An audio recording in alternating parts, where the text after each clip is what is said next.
every weekend, 24/7. It does not matter. Tell them what breaking a black barrier mean, man. What they look like? What is black, man? What is black?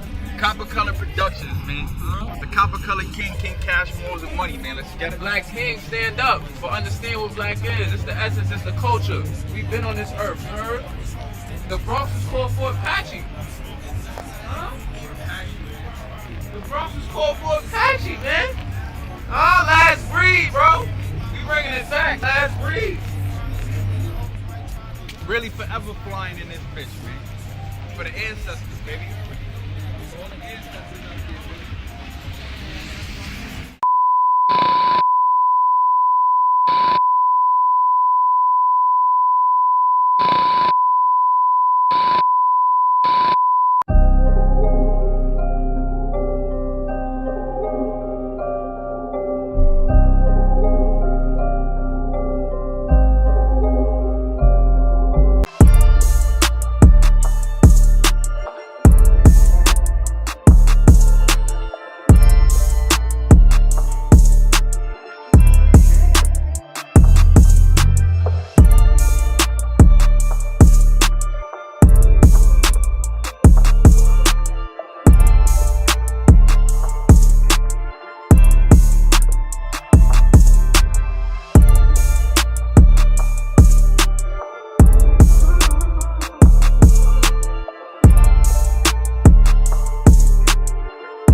We breaking that black barrier every single day, every weekend, 24/7. It does not matter. Tell them what breaking a black barrier mean, man. What they look like? What is black, man? What is black? Copper Color Productions, man. The Copper Color King cash more than money, man. Let's get it. Black King, stand up for understand what black is. It's the essence, it's the culture. We've been on this earth, you heard? The Bronx was called for Apache. Huh? The Bronx was called for Apache, man. Oh, last breed, bro. We bringing it back, last breed. Really forever flying in this bitch, man. For the ancestors, baby. For all the ancestors out there, baby.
Shalom Achukma. Let me know if that's how you say it, bro. Shalom Chukma. Shalom, my brother. Shalom, shalom. How you doing today, man? You in for a good one.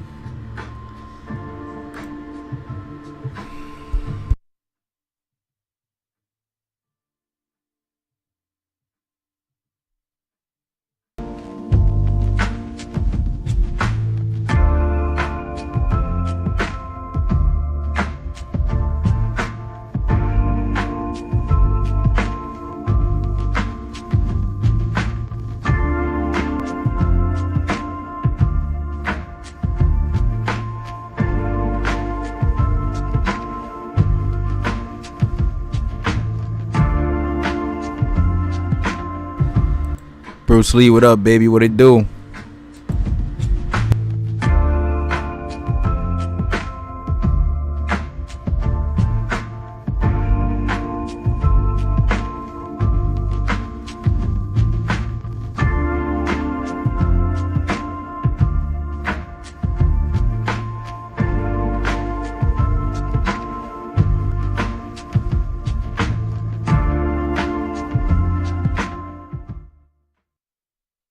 Yeah, what it do, family, what it do. It's the Copper Color King. Peace to the oracles and the architects. Shalom, Chukma, Shalom.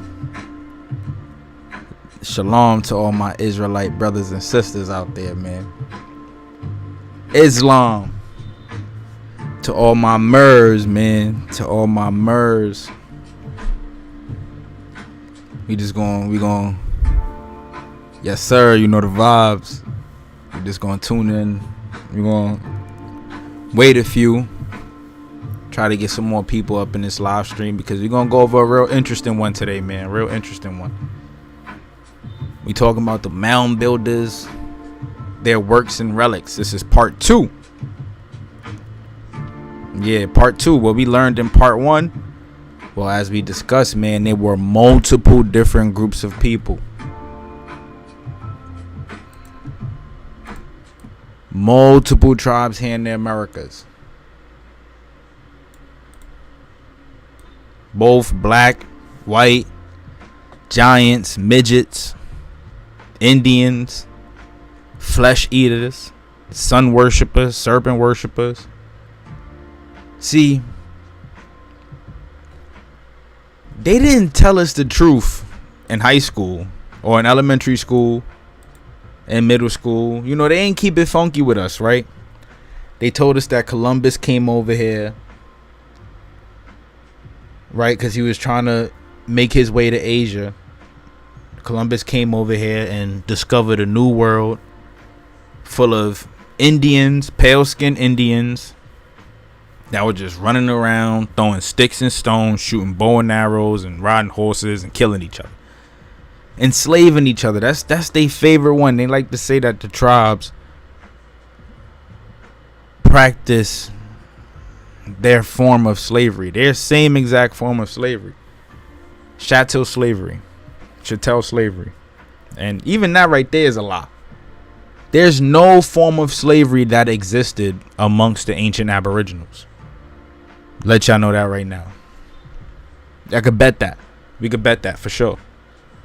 For sure. But more or less though, man, mad different groups of peoples here in the Americas, right? That our teacher didn't tell us about.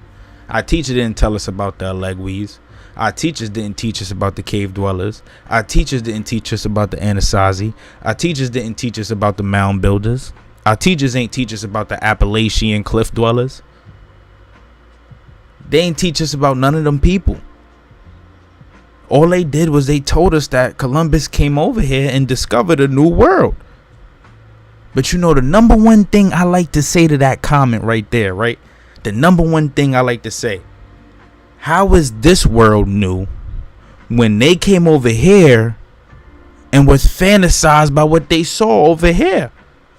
That means whatever was over here is old to us, but new to them. That's if that claim that they didn't know America existed is even true. Right? That's if that claim is even true. Right? Because we see stories of the Phoenicians, Carthaginians. I even heard a story about how Mansa Musa's brother traveled over here to the Americas way before Christopher Columbus. We got the stories of the Northmen discovering Greenland and Eric the Red's son, Leif Erikson, discovering America, right? In 1000 AD. By the way, in 1000 AD, the tribes were already here.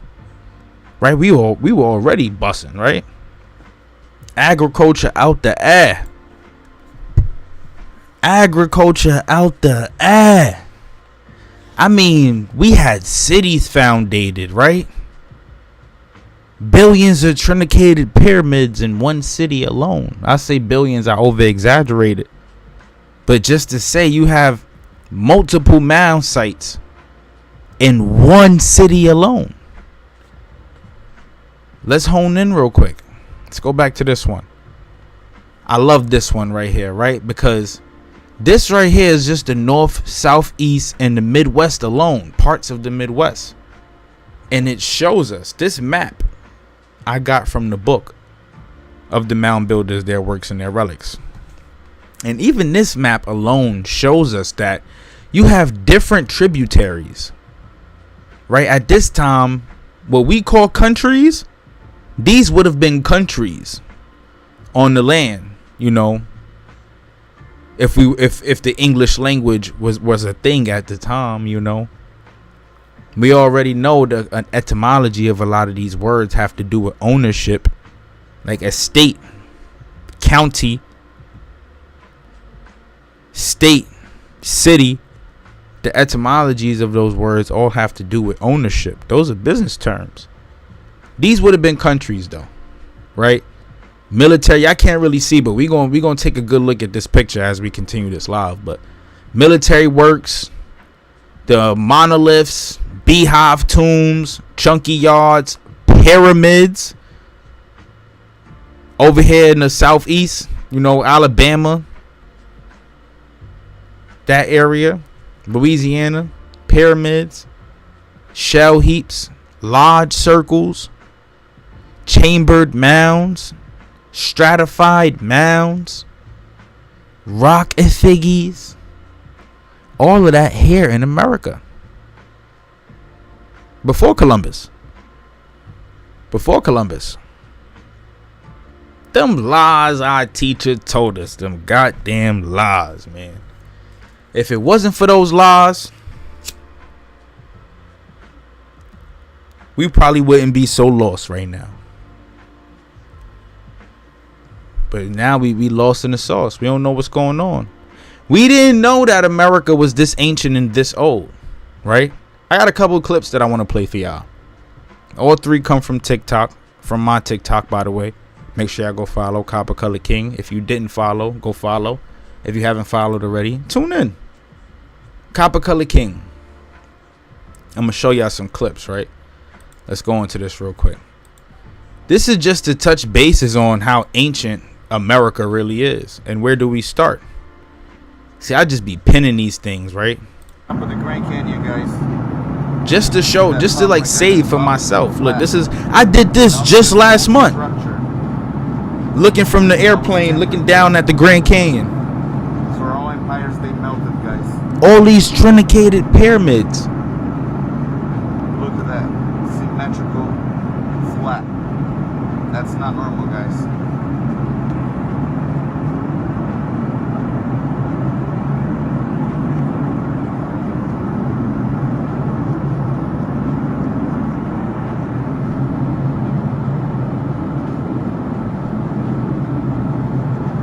Check out the comments too, right? Egypt is supposed to be there too.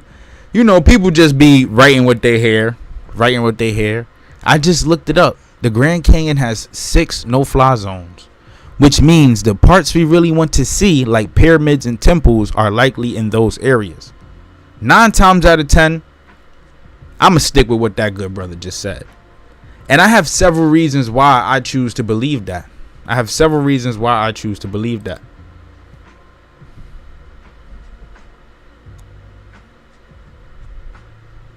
Oh, look, gopher wood was used to build the ark. Hold on.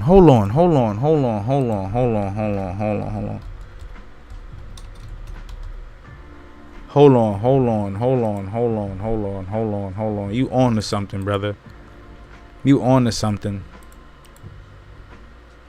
The Toyota Tree State Park is a type of species owing to its time entering the herbaria used in Western science. A good brother in the comments just said that he just looked into these trees, right? My brother Bruce Lee. And said he came across the Toyota tree. It is known for nutmeg and gopher wood. Gopher wood was used to build the ark. Oh, wow. We learn something new every single. That's my guy. Bruce Lee is my mother loving niffa. Oh, look, there were 600,000 Toria trees living in the Appalachia River Valley during the early 1800s. The Appalachia, that's a big body. That mountain range is a big body of land. is known for gopher wood. And that's the same wood used to build Noah's Ark. Bruce Lee, I got homework for you, bro. Find out if that wood is used anywhere in Africa. Find out if they got any trees or anything like that with gopher wood over there in Africa. If they don't, or in the East in general. If there ain't no gopher wood over there in the East, we already know what's up. Ancient America, true old world. We already know what's up. That shit, I'm gonna do it too. I'm gonna do some research myself, but stuff like that, gopher trees, very, very ancient. Check this out. And this is an Olmec sculpture. An Olmec sculpture. With star. You see, it's a stone head, but it's covered with a star. So not only the features and the thick lips come out, but it is made black. In any case, it has not been shown up here in Mexico City. He's describing how that Olmec sculpture's facial structure was nothing but Negroid. I don't want to continue to play it because the beat that's with that clip is going to slow things down. Check this out. The Vikings encountered Indians that wrote hieroglyphs in America. I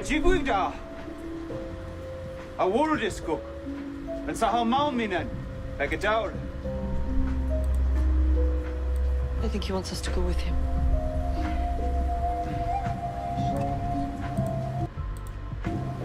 Well, let's go. That was a depiction of Leif the Lucky, a Norse explorer, also known as Vikings. Leif the Lucky had statues all over America. Let's keep going. He was said to arrive in Greenland in North America 500 years before Christopher Columbus. Through historical writing, the Vikings clashed with indigenous Americans when they landed. Norse Vikings called the inhabitants of America Skrellingi. Let's see what kind of Indians they were. The Strelings may have been Micmac or Boatuk Indians. Let's check out the Micmac Indians. These are artifacts from the Micmac Indians. And they also built megalithic structures. But check this out. The Micmac Indians wrote hieroglyphics. Very, very similar to the Egyptians. And they also wrote about the celestial bear, the star constellations.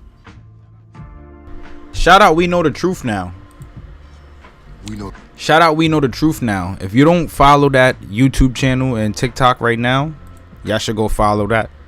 They put out a lot of informative stuff. Even though the good brother just instantly made the connection to these people being similar to Egyptians. That's all they gonna ever do is connect our ancestors to Egyptians. But truth be told, there ain't no true connection to us or any Egyptians, right? That's a Greek thing. That's not an ancient American thing, right? We connected to Quetzalcoatl, the feathered serpent, Kukulkan, right? If anything, Yahweh himself, that's who we connected to, right? But let's move forward though. Let's talk about this LiDAR stuff that I was speaking about in the last live stream and how they're using this LiDAR technology to scan South America and the Amazon rainforest, and they're unearthing, like they say right here, 650 square mile Maya site hidden beneath Guatemalan rainforest. So we already know, right? Based off history, they create their thesis and scientific theories based off the things they find. So if they just now finding this stuff, this was published 2023, they just now discovering this stuff, that means everything associated with these people is currently unknown. What are these people? They say it's a Maya site. All right, well, we know that then they could either be sun worshippers or followers of Kukulkan. 650 square miles though of unearthed ruins detected with LiDAR. That means this stuff could have been sitting here for thousands and thousands and thousands of years. See, when they talk about the Bible flood, you got to remember that's about 15,000 years ago. Man in America was discovered about 10,000 years ago, according to the Mound Builders book. So do the math. Remember, these are all just round-offs. We think, we can only assume. There's a probability, but none of it is actually fact, right? None of us would really know. Let's check it out. It says geologists in northern Guatemala have discovered a massive Maya site that stretches approximately 650 square miles, 1,700 square kilometers, and dates to the middle late pre-classic period, roughly 1000 BC to 250,000 BC. Now, I just finished doing some research on when the flood could, like, what year, right? If anything, what year was the Bible flood? Let's see if we can get back to it. And they saying that the deluge places the date at 3835 BC. Right? So this is only a matter of 2,000 years. This is only a matter of 2,000 years. When we talking in terms of time, it's not that far apart. Honestly, it's not that far apart. So just how historically connected are these ancient ruins? And if so, what connection would they have with the biblical deluge? Right? The findings were the result of an aerial survey that researchers conducted via airplane using LiDAR, light detection and ranging, in which lasers are beamed out and the reflected light is used to create aerial imagery of a landscape. The technology is particularly beneficial. I said different. Wow, y'all. Where did I see the word different at? That's a shame. Particularly beneficial in areas such as the rainforest of Guatemala's Mirador, Calmacul, Carasat Basin. I probably just butchered that. But you know what we like to do, man. Get the hell out of here. I'm tweaking today, y'all. I like to pinpoint stuff. Like, if we gonna map something, or if I'm gonna learn where something is at, I mean, if we're gonna talk about history, then we gotta know exactly what area they talking about, right? The Calmacul, I'm guessing from Guatemala, or this entire area right here, they use LiDAR to scan this entire area. And when you click it, look at what you just see already. Ruins all over the place. All over the place, right? But let's continue. Where lasers can penetrate the thick tree canopy. Using data from the scans, the team identified more than 1,000 settlements dotting the region. More than 1,000 settlements. More than 1,000 settlements dotting the region. It's a lot. Which were interconnected by 100 miles, 160 kilometers of causeways that the Maya likely traversed on foot.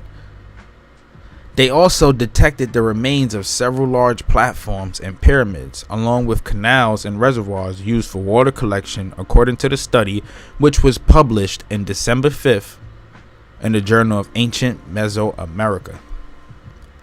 The LiDAR data showed for the first time that an area was integrated politically and economically and never seen before other places in Western Hemisphere. Wow. For the first time. Never seen. Right, but they found 1,000 settlements. For 1,000 settlements to pop up, you got to understand. Let's just say this does date back to 1000 BC. It took roughly about 100, 200 of those years to firmly established 1,000 settlements, 1,000 successful settlements with all of these causeways, pyramids, and localities, and whatever the case may be. This 1000 BC though, not 1,000 years ago from today. This is 1000 BC, not 1000 AD.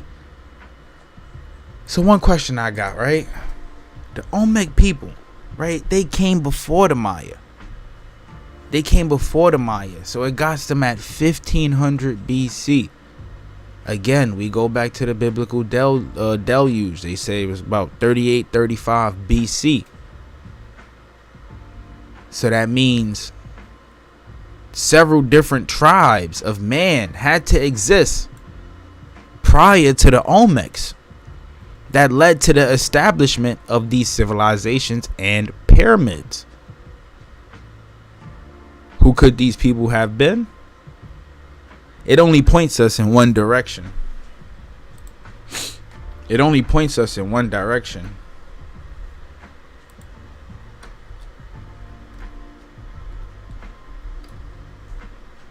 Right? The Atlanteans, bro. Atlantis.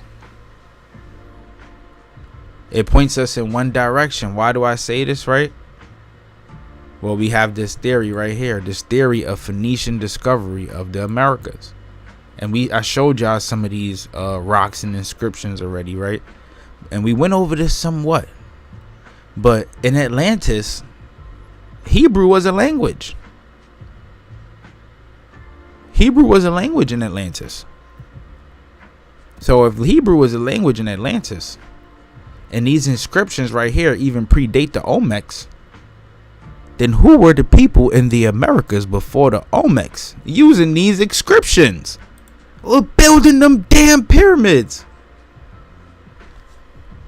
My love, Halito. Nah, you not late. You not even late. What's good in the Merry Indian hood? You not even late. We just getting started. We actually just getting started. Yeah, we just getting it cooking right now. Right, but yeah, you have a ship sarcophagus, right? A Phoenician ship discovered here in South America. Over there in South America. You got Dighton Rock over here in the Northeast. Bat Creek Stone. We can't forget Commandment Rock.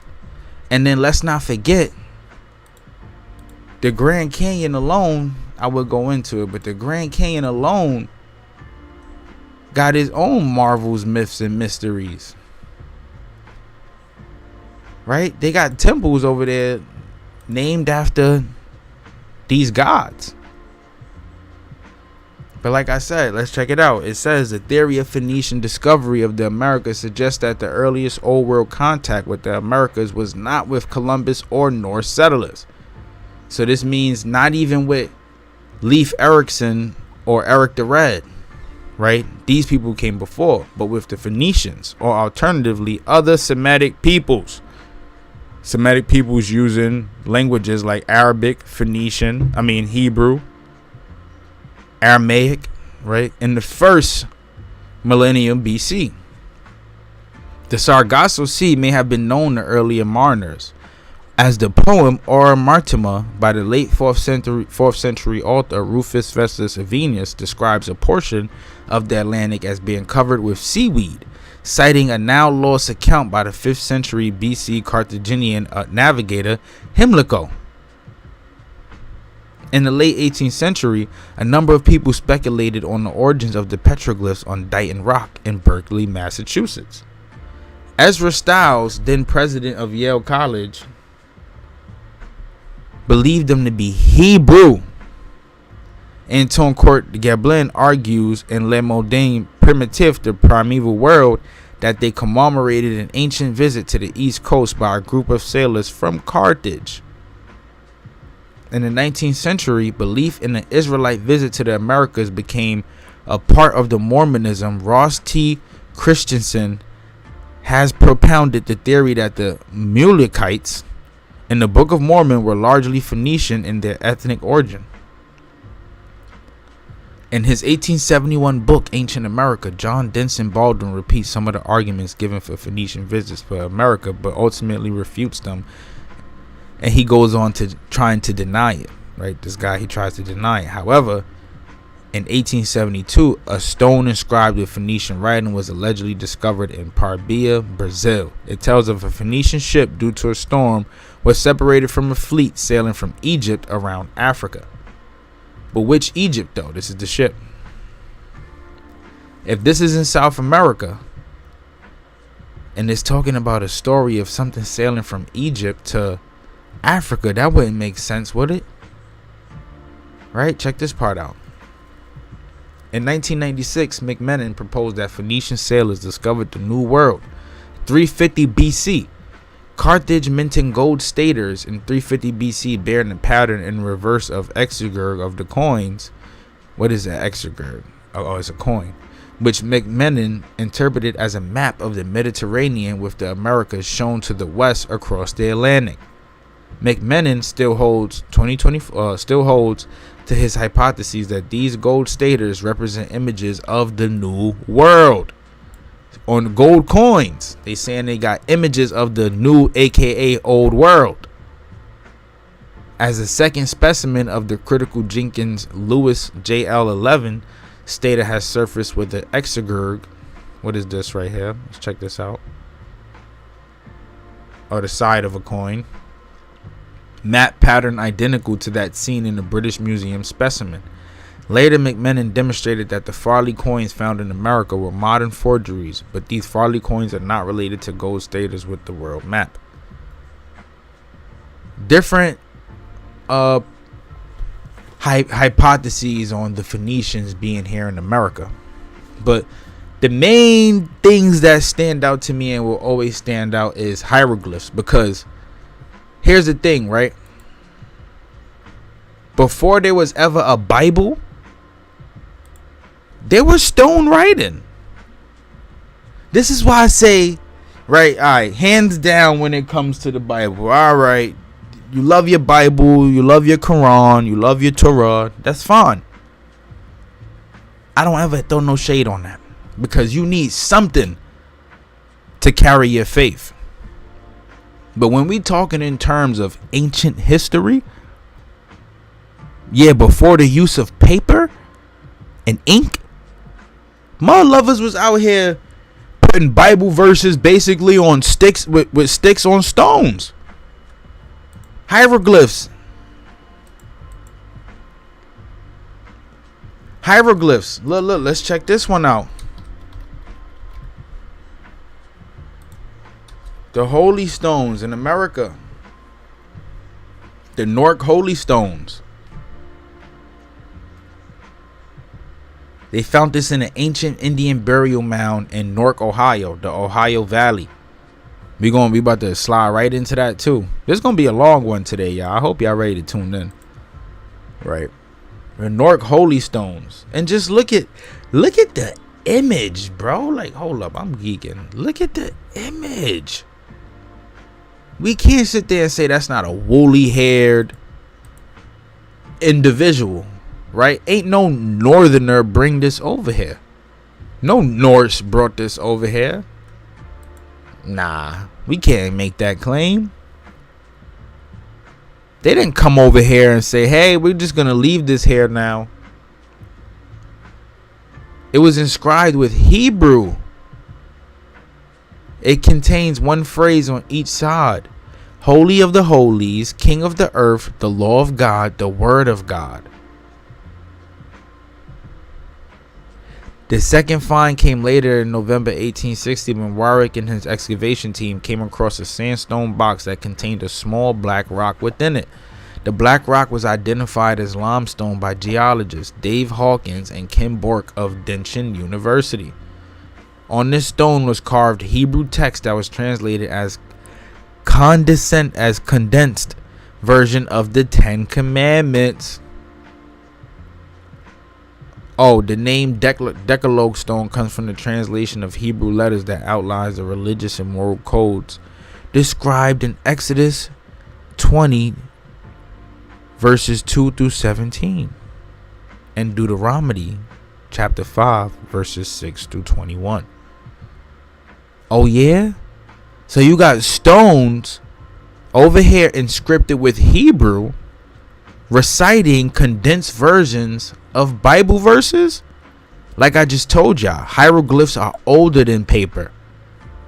Hieroglyphs are way older than paper. Right? The Bible ain't got nothing on this hieroglyph. On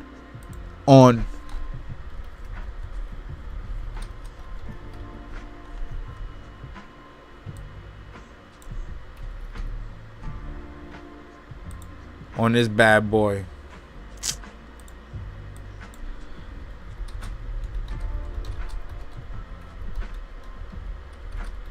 I don't care. I'm gonna keep going back and forth through these because it's amazing to me. This is in New Mexico, right, y'all? Yeah, we went over this. Right? The Bible ain't got nothing on these. On these inscriptions. The Bible ain't got nothing on that. What a Bible got to something written on stone? That means you have nothing else to write on. You writing on stone? When you in school, you ain't got no paper, you gonna ask for something. Right? When you out here at this point in time, you out here in the world, there ain't no paper to ask. They probably ain't even discover how to make paper out of trees yet. So what you gonna do? You gonna take your rock that's chiseled, sharp, your stone tool, and you're gonna carve into the stone. Right? This ain't got nothing. I mean, the Bible ain't got nothing on this stuff, man. Like I said, though, we're gonna look at the Ohio Valley, right? Look at how many mounds are in the Ohio Valley alone. See, as Americans, we don't know this stuff. We don't know or understand how big and beautiful our country really is. See, that's why when people get to talking that out of Africa stuff, right? I be like, bro, first thing I say is go back, right? Then they put up that argument like, oh, I could go back to. They never did. I could go back, but my family live over. Alright then. And then the second thing is, right, as Americans, we haven't even been brought up to learn and appreciate the land that we live on. That's how far disconnected we are. You don't know nothing about the land you live on. Absolutely nothing. All you know is where you grew up at, the playground, maybe some places you've traveled to as a child, but you ain't ever have an idea that you had this many mounds right here in the Ohio Valley alone, mind you, that weren't discovered until the early 1700s. The French explorers and Spanish explorers who arrived to America first hadn't even made it as far as the Ohio Valley coming into America. The only folks who probably could have even interacted with them at least a bit is the Norse. Would be the Norse. This many mounds alone, right? And let's just check out some of them. Right? Hopewell earthwork consisting of a conjoined rectangular and semicircle enclosure with walls ranging from 2 feet to 20 feet high. Unfortunately, modern construction has obliterated most of the enclosure. Excavation has occurred over the 19th and 20th century and has revealed a site of great importance. This is in Cincinnati. And it's called Lebanon. That's the area. It's in South Lebanon.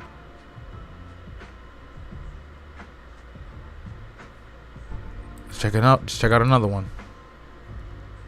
Miamisburg Mound. It was initially 68 feet high. The mound has been reduced to 65 feet. Though it retains its original diameter of 877 feet, it is the second largest conical burial mound in the eastern North America. Its rival is the Grave Creek Mound in Moundsville, West Virginia. Although the mound was excavated in the 19th century, its records reveal inconsistencies. The mound therefore awaits a modern excavation and attribution. They done excavated majority of all of them, pretty much, or blew them up.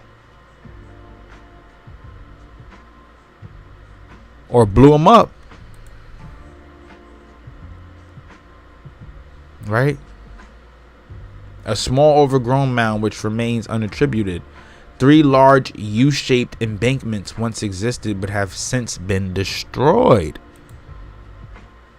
They blew a lot of them up. Something that we can see though. Something that you can still see.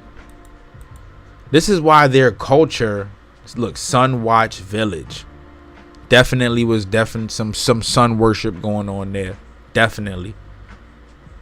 An excavation which began in 1971 revealed half of a large village which had been attributed to the Fort Ancient culture.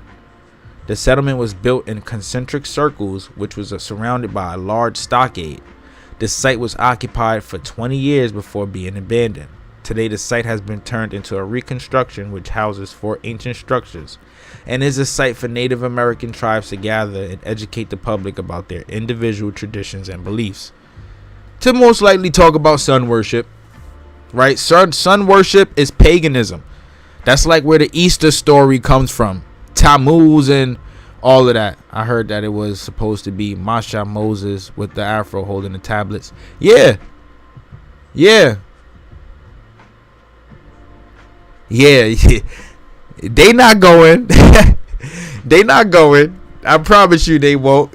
Tell her, take your ass to Zimbabwe and then come back and tell me how much fun you had. For real. You really probably going to have fun in the vacation spots. Really, like, ain't nobody going to where you think you come from in Africa, where they think you come from, the trenches over there. You won't make it back home. They'll probably tell you, too, you're not one of us. Fun fact for you, sis, right? I was just talking about this with the cuz. We could even talk about it on the podcast if we ever make it happen, right? I was just letting the cuz know that a lot of the West African tribes in Africa, their history brings them back to the Middle East, to Baghdad, places like that. They're not aboriginally from West Africa at all.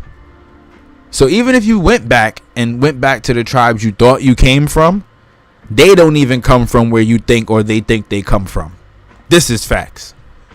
Here in America, we can't make that same we can make that same argument, but the tribes, man, we know we from the land. We know we from the land because a lot of us have a special connection to it. But back to these mounds though. They blew a lot of them up. I mean, if you probably go and look for them now, some may be there, some may be gone. I haven't even went and looked myself, but it's on the bucket list, most definitely, because we're not too far. We are definitely not too far, right? In addition to this mound map, what I got to show y'all, right? More or less. So, one thing I wanted people to understand, when I say America is the ancient old world, I don't tell no lies. I tell no lies whatsoever, man. What we learned from chapter 1 of the Mound Builders book, right? What they say, history is recent. The history they taught us, right? It is but recent. But we open the door from the historic to the prehistoric, right? Prehistoric is the true history, right? Prehistoric is the true history. We learned that history is very modern. It's not true history. In America, there were also mysterious races. We learned it a lot, right? We learned that a gravesite in New Jersey is the same age as one in ancient Europe, right? We learning. The age of man, this part right here, in America is about 10,000 years old. The age of man in America is about 10,000 10,000 years old. They could take that New World theory and kiss my black ass. We 10,000 years old up in this month. 10,000 years old. We learning that they finding relics that's in Europe over here in America, but there's a reason for that, right? A lot of people don't know this, but the Siberians, them Native Americans, them cavemen, they came from the caves over there in Europe, them Caucasus caves, the mountainous caves, and they migrated over here and brought a lot of their things with them, right? We learned that human skulls, right, and mastodons, there was folks living with mastodons, man older than Mastodon. Check out the last live stream, not the last one, our Mound Builders and Relics part 1. Bull crap on the evolution theory, right? We learned, obviously this is a statement that I've been making for some time. Eskimos are not aboriginals, right? What they said, like I told y'all, it is a theory that some of the Paleolithic man of Europe, Neanderthals, migrated through northern Asia and survives in the Eskimo of the present. The Eskimos also being the Skrælingers that were mentioned when they said Leif Erikson and Eric the Red, where they encountered them, right? And these people, the Allegwe Indians, they call them Indians, right? They not Indians though. These Allegwes, they're cryptids. They're little monsters, like little midgets that eat flesh, right? It's a cryptid that lives in the Allegheny mountain range that cuts through the United States and Canada. It is known as a giant that eats human flesh. And the Allegwe is not an aboriginal. Those are the same folks who come from these people I was just telling y'all about, right? These Paleolithic men of Europe.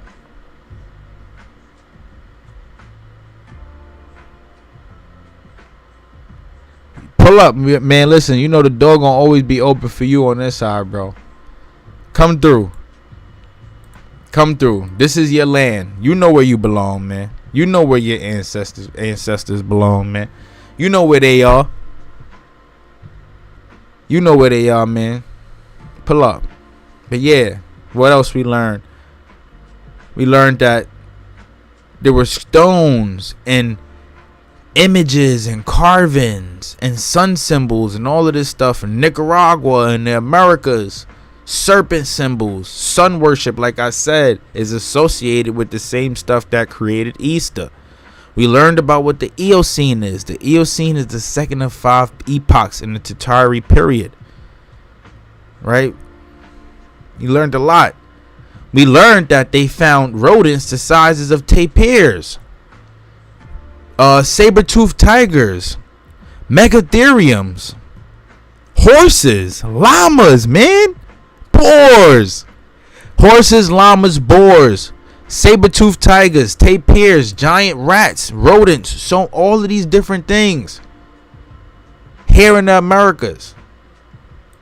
Here in the Americas. Peccaries, right? A megatherium, just to show y'all real quick. We gonna go into chapter 2, right? A ground sloth, a giant sloth, here in America, right? The caves here in America, similar to the ones in Europe, just proof that the land was connected at one point, right? Paleolithic. The Paleolithic period, 2 million to 10,000 BC, was characterized by the development of stone tools and art and bone. Man in America is 10,000 years old. The Stone Age was a thing here in America. We got cliff dwellers, cave dwellers, like I said, mound builders. Just mad different peoples that just existed here in the Americas. Multiple races before the mound builders. Right, we learned so much from chapter 1 about ancient America in general. Ancient America is the true old word. Check out this this art, this elephant art, elephant effigy here in America, right? An elephant pipe. We learned so much about the ancient Americas, right? Mammoth and Mastodon were here before the Ice Age, but the Ice Age movie already taught us that. Go relive your childhood. Check it out. But we learned so much. Here, look. Like I said, different areas in the Americas. Garden beds. Garden of Eden, could it be? Nah, too far north. Military works. Paleolithics. Altars and enclosures. Sun moon cult. Totemism. Animal worship. Image worship. Nomadic hunters. Swamp dwellers. These are the Muskogee. The Muskogees. Swamp dweller. That's what the term Muskogee means. A swamp dweller. Muskogee. Pyramids. You know, there was idol worship here in America. Definitely. But this is why, and they're going to talk about it as we go throughout this book. You would have one area, let's just say these pyramids, for example, maybe dominated by one tribe who partake in sun worship, and then 30 years later are dominated by a tribe that partakes in serpent worship. The belief in the Almighty Most High, Yahshua, Hamashiach, Quetzalcoatl, the feathered serpent. They fight and go into war. The Alegui. A lot of those peoples were forced out of the Americas, right? A lot of these short 4-foot Mexicans you see today, these are some of the cliff dwellers, the midgets, right? And then a lot of the people you see that are extremely tall, like the Mandinka over there in Africa, and a lot of them, they don't even know they mix with the blood of the Nephilim. They don't even be knowing that. It's over here too in America too, though. Shaquille O'Neal, extremely tall people, they got giant DNA. They got giant DNA. But here, man, chapter 2. The mound builders and their works. Who, what, and where, and who the F knows.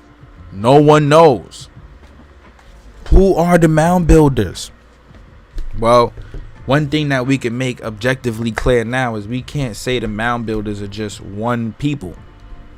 The mound builders are many different peoples who've existed in the same periods of time over time. Many different groups of people and who built mounds, right? So we could take that whole idea that the mound builders are a tribe of Indians out of our head right now, because they are not a tribe of Indians. There are multiple tribes, and they consist of tribes of Indians and some others being different peoples. Now, let's read. Drop the comments, man. I know y'all rocking with it because y'all showing me mad love tonight. It's 11:12 p.m. Y'all still kicking and pushing with the guys, man. I appreciate it so much. I got something coming for y'all, man. I ain't even gonna front. I'm gonna do a donation. Not even a donation. Woo! Let me rephrase that, because we don't need no donations on this side. The Amerindian community is doing great. I'm gonna do a giveaway. I make merch, y'all. I make clothes. Check it out on Instagram. It's called Last of a Flying Breed. Right? For the folks who tune in, man, I see y'all active. At the end of July, I'm gonna do a giveaway. So what you could do is you can hit me on Instagram. Let me know your size. And the folks who, you know what I'm talking about, let me know your size. Let me know where I need to send the merch. Of course, check out the merch first. Let me know what you think. And then we go from there. I'll kick that to y'all, man. Out of love. But yeah, let's continue. So, what they say? It says, we now come to the mound builders. It is well known that a people called mound builders once inhabited the interior of North America. Who these people were, whence they came, whether they went, are among the unsolved problems. That's one of the biggest questions in the historical community today. They don't know where the mound builders went, what happened. All they know is that after the advent of the mound builders, here you have Indians. That's basically the story. After mound builders came Indians, and no one else knows anything else in between or after that. I mean, before that. But we're going to dive deep into it. Definitely, man. Definitely. All that we know of them is learned from their structures, works, and relics. To these mute witnesses, we must resort if we are to learn anything of the character of this people. The first inquiry is, who were the mound builders? This question will probably be answered in different ways, but before answering it, we shall refer to the points involved and leave it for our readers to draw their own conclusion. Yes, while we are reading, definitely drop your conclusions in the comments. Let's turn this into a full-blown discussion, right? Let's turn this into a full-blown discussion. Let's do what the author said, right? Put your conclusions in the comments as we go on. Hold on, y'all. I gotta twist up my peace pipe real quick before we call it a night. No, this is very rude and inconsiderate of me.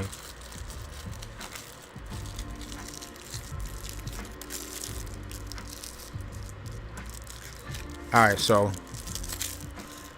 we take up the division of the mound builders as the especial subject of this chapter. Let us first consider the name. However, the name mound builder is a general one, indicating that there was once a people who were accustomed to build mounds. Right, that's self-explanatory. And that's one thing that everybody can make obviously clear just from hearing the name alone. The name that was given to them because that's what they did. And it's a lot similar to how most people pick up their names in other tribes throughout the world. You have fishermen, right? Like that's like where the last name Fisher comes from, or fishermen. The etymology of these last names, they're significantly connected to where they come from historically. Like if you have people who were masons, brick masons and stuff like that, their last names came from their tribes. I mean, from what they did, and that became the tribal name. In this general sense, there is much significance to the name, in that it suggests one characteristic or custom of the people. There is, however, a sense in which the word is used which makes it very expressive, for it furnishes to us not only a picture of the mounds and earthworks, but also indicates much in reference to the people. We may say in this connection that there are several such words in the archaeological vocabulary which have proved equally significant. To illustrate, we use the words cave dweller, cliff dweller, lake dweller, signifying by these terms not merely the fact that those people once lived in caves or cliffs or above lakes, but implying also that they had a mode of lifestyle, of abode, stages of progress, which were peculiar and distinct. Now, what I want to make extremely clear, right, in terms of geography, we know a cave dweller,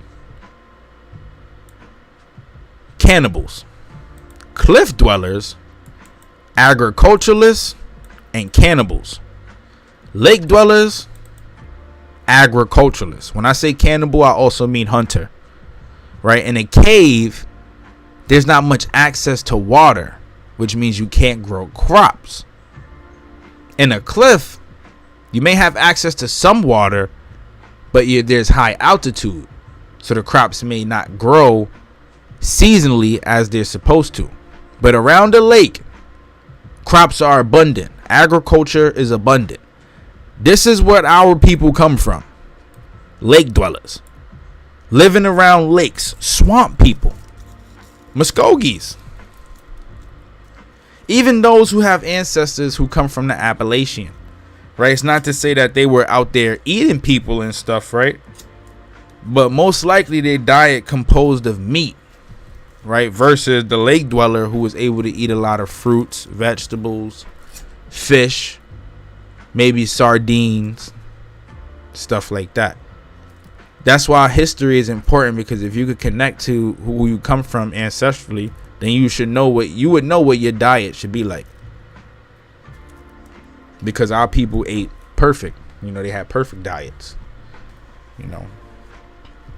Signifying by these terms not merely the fact that those people once lived in caves or cliffs or above lakes, but implying they had a mode of lifestyle of abode, stages of progress which were peculiar and distinct. We infer from this that their prehistoric age was divided into different epochs, and that each epoch was distinguished by a different class of structures, right? Different epochs, different periods of time, and each period of time it was distinguished by a different class of structures. This interpretation may need to be modified, for there are certain indications that several representatives of the Stone Age may have been contemporaries.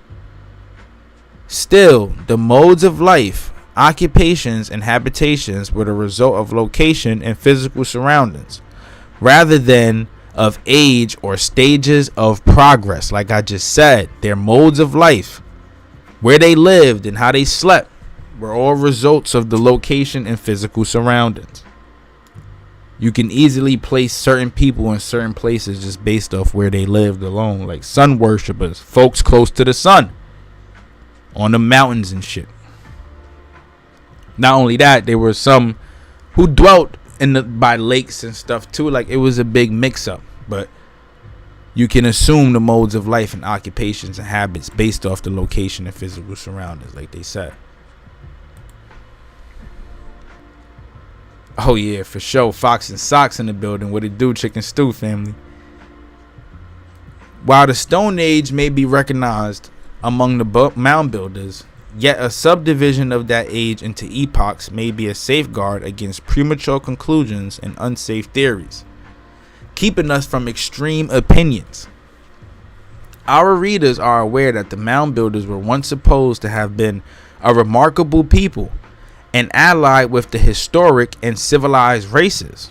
What historic and civilized races? Are they talking about Atlantis or Phoenicians and Carthaginians, right? Could that be who they're talking about? But that latterly, the opinion has gone to the other extreme. The low grade and rude civilization of the wild hunter Indians being frequently ascribed to the entire people, no distinction or limitation being drawn between them. We maintain, however, that the mound builders problem has not been fully solved, and that therefore it is premature to take any decided position as to the actual character and condition of this mysterious people. Right? It would be hard to do that because it's just like with the black population today. You got so many people who fall under the black denomination but come from different ethnic backgrounds. That's what makes our people so genuine and so mysterious, though. You never know who you dealing with when you dealing with somebody black. A black person could just start speaking Spanish. Then he could really start hitting the wagwan, the patois. The patois really start to come out. And then you got folks who speak other dialects of languages, right? But that's what makes blacks so special. We just like these people. Very mysterious, right? It's hard to pinpoint who we are. We can't even do it ourselves. But this is how much we could connect ourselves with these mound building people. Whenever you hear about a group of people being a mystery, like the Aboriginals, you can already assume and associate it with your true history. Because what's a mystery is our history. And what's history is his story. Remember, I said that. All that we can do is set forth the points which we suppose have been established and leave other conclusions for the future. The place where the works of the mound builders are most numerous is the Mississippi Valley. In a general way, their habitat may be bounded by the great geographical features of this valley. The chain of the Great Lakes to the north, the Allegheny Mountains on the east, this is where the Allegheny came from, the Allegheny, the Gulf of Mexico on the south, and the Great Desert on the west. The Great Desert. Yep, we got a desert.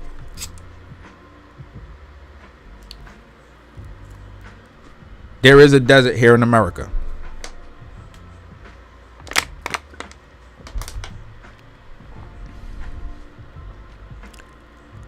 Within these bounds, mainly do we find structures which have been given name to this strange people. And we may describe them as the ancient inhabitants of the Mississippi Valley who built mounds. Yeah, I got you, big dog. I got you. I can hold it down. Yeah, when you come out here, we can actually link up too. Just let me know. Get at me on Instagram. Don't forget.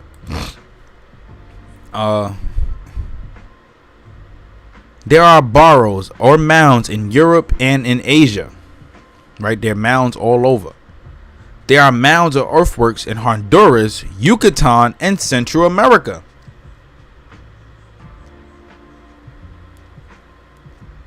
Like I just told y'all, they're using LiDAR to find all this stuff. As well as in Oregon and on the northwest coast. But the structures in this region are distinctive and peculiar to the inhabitants who dwelt here. Nowhere else on this continent are they found in such great numbers, right? And the Mississippi Valley is overpopulated with mounds. This is because it's by the Mississippi River.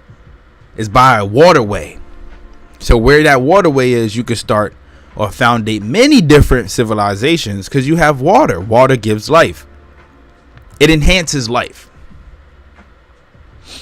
Right, where we at?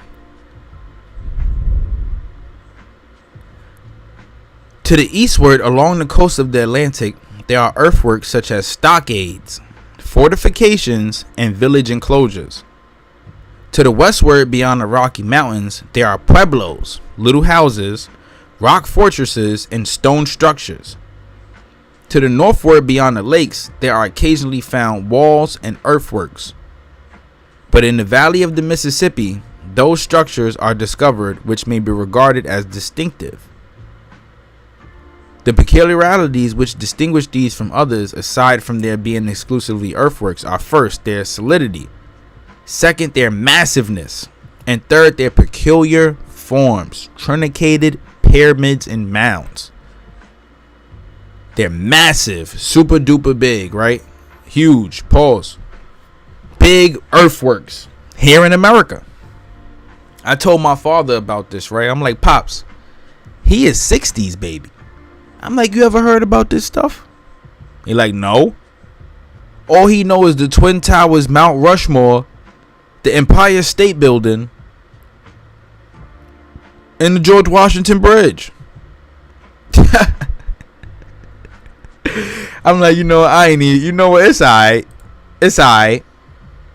We can't place it on our elders to be able to share this information with us. Because they didn't grow up in the time of information like how we did. Right? They were being caught up in that Willie Lynch syndrome. That Willie Lynch theory, right?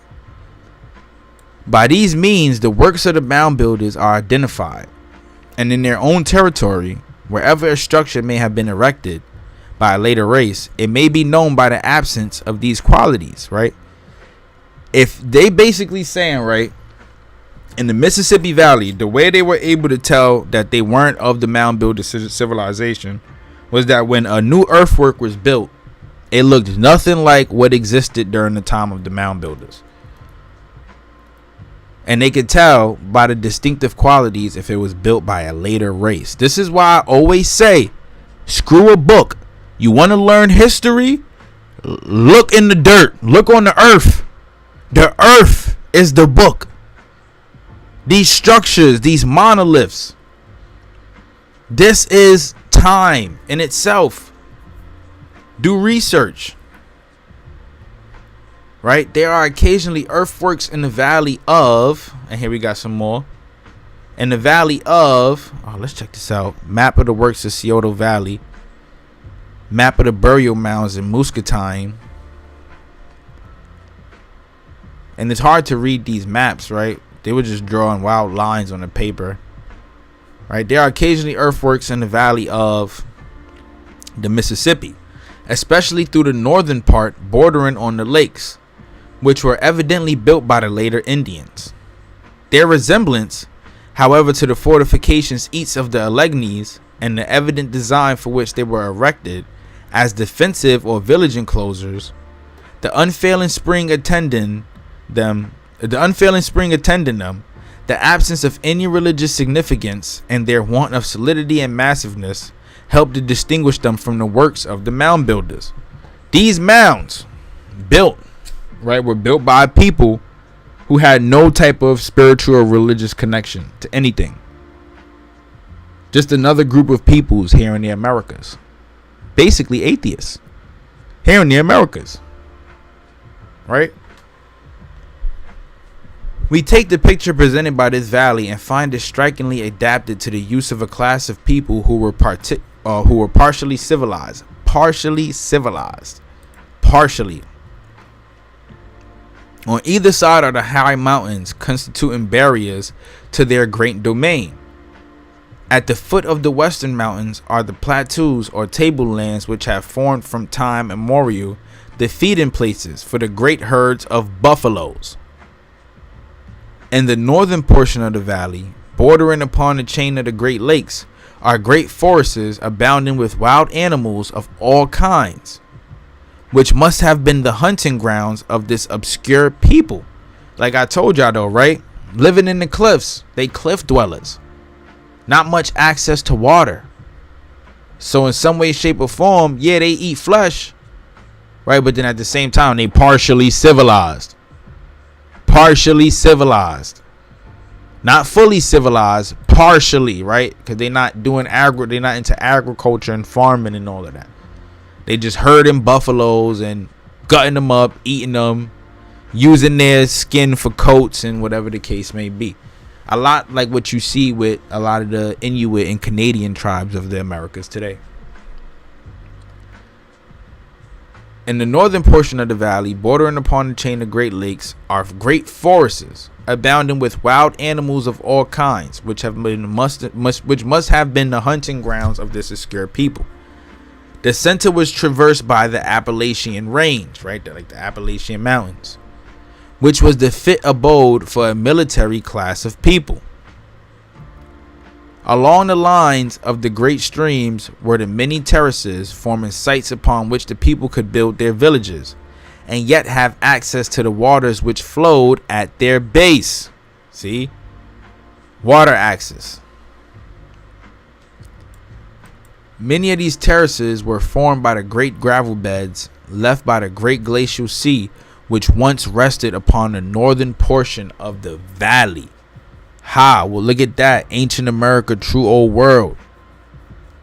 In the northern portion of the Mississippi Valley, there used to be a glacial sea. A glacial sea here in America.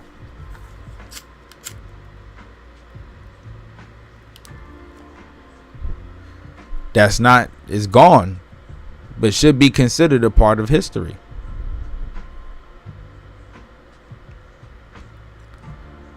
Where we at? Broad prairies. Below the terraces below the terraces and all along the borders of the rivers were the rich alluvial bottomlands, which so favored the cultivation of maize and yielded rich return to a slight amount of labor. Broad prairies interspersed with forests and groves and traversed by numberless streams gave variety to the scene. It was a region built on a grand scale and was capable of supporting a numerous and industrious population. Right? Let's remember this, right? Like I said, this was more closer to the ground. Right? In the forests. It was abundant with animals. Traversed with numerous streams, and it was capable of supporting a numerous and industrious population.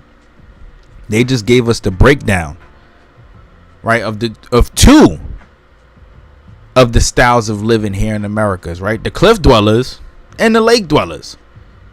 But like I said, when you live close to a lake, there's more of a chance of you building a strong population, an industrious population. Like look at what they about to say. We may suppose that the mound builders, when they entered it, were influenced by their surroundings, and that they soon learned its resources. Meaning that once the mound builders became adapted to their surroundings, their land, along the streams, the river valleys, and whatever the case may be, their civilization was able to support numerous and industrious growth. Numerous and industrious growth. Lake dwellers. They were influenced by their surroundings. We cannot look upon them as merely hunters or wild savages, but a people who were capable of filling this broad domain with a life peculiar to themselves, and yet were correlated to the scene in which they were placed. May I rest my case. Savages who? Right?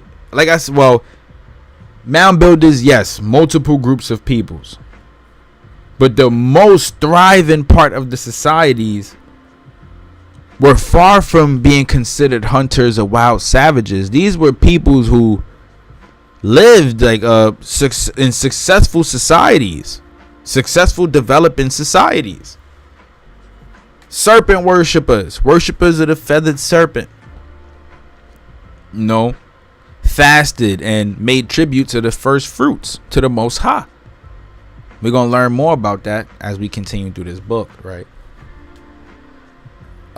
Here, with the diversity of climate and abundance of products, right? A diversity of climate and abundance of products, the people led a varied life.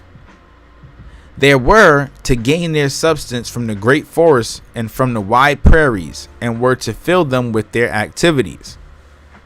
They also played the game of ball play, baseball, hockey, lacrosse. They also played that game. A river system which for thousands of miles drained the interior, furnished the channels for communication, and was evidently well understood by this people.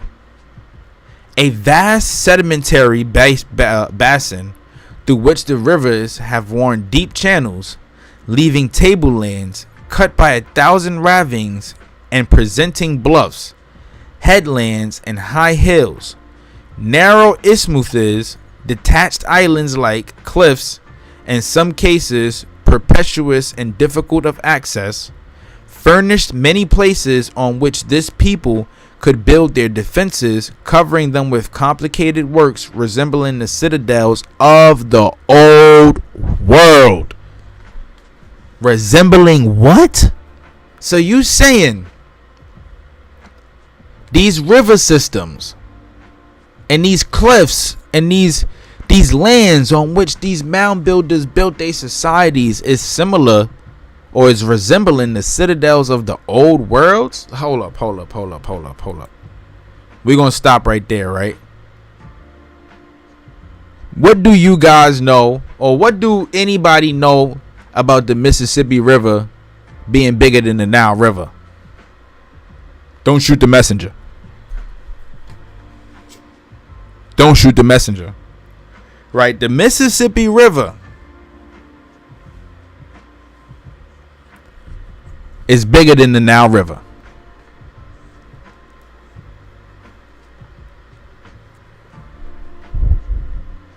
Another video coming soon. The Mississippi versus the Nile.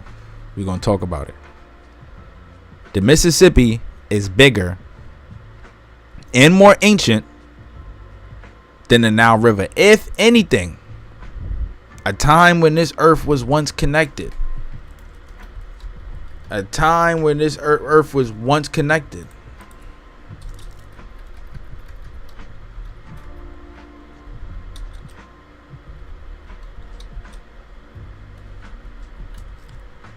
A time when this earth was once connected. Yeah, Gondwana, Eurasia, Laurasia. Those lands could have been connected. Those rivers could have been connected. Word.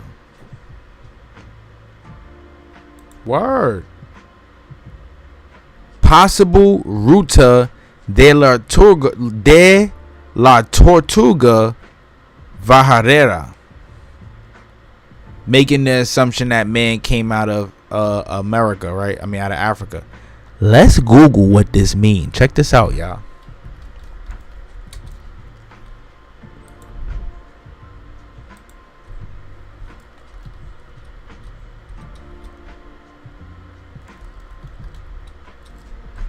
Right, this is gonna take me a minute. I want to spell it right. De la Tortuga. This one gonna blow your mind, so just stay there. Just stay there. Just stay there.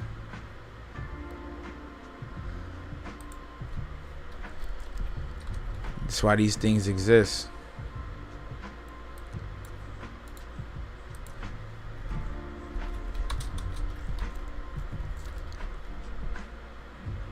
This is why these things exist, man. I'm about to blow your mind with this one.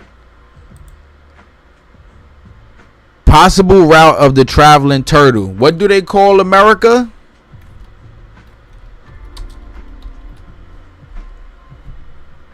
Is it named for Earth or North America? This is the possible route of the traveling turtle. Let's just see if I can zoom in on this. Gondwana. Like I said, is once upon a time the Mississippi River could have been connected to the Nile. But the Mississippi River is definitely bigger. Ancient map. Possible route of the traveling turtle. Yeah, I mean, we really does this, man, when it comes to the research, though. But more or less, let's go back into the book. The number of these ancient villages is well calculated to excite surprise. Yeah, it connected us to the world. Keep in mind, these are the people who traded goods with the diverse people travel from all over the planet. We had everything right there on the Mississippi. Yes, sir. Yes, sir. Yes, sir. We had everything. Abundance. Abundance. The number of these ancient villages is well calculated to excite surprise. 10,000 burial mounds or tombs were found in the single state of Ohio. 10,000 burial mounds. 10,000 burial mounds were found in the single state of Ohio alone. Going back to this map of all of the mounds in Ohio. And also 1,000 or 1,500 enclosures in the same state. Nor is their magnitude less a matter of surprise than their number. 20 miles of embankment constitute one series of works. Walls sometimes 30 feet in height and enclosing from 50 to 400 acres surrounding their fortifications. They had walls built around their fortifications. This brings me back to another fun fact. Did y'all know that the builders of the Great Walls of China were not Chinese? And they were not Mongols? And they were not Tartars? Nah. I'll give y'all a fun fact. These walls were built to keep a certain people out. These walls were not built by the Chinese. Another video coming soon. Not soon. Gotta do more research, but some fun facts for y'all for sure. Pyramids 100 feet in height, covering 16 acres of ground, divided into wide terraces, 300 feet long and 50 feet wide, vying with the pyramids of Egypt. Huh? Pyramids here in America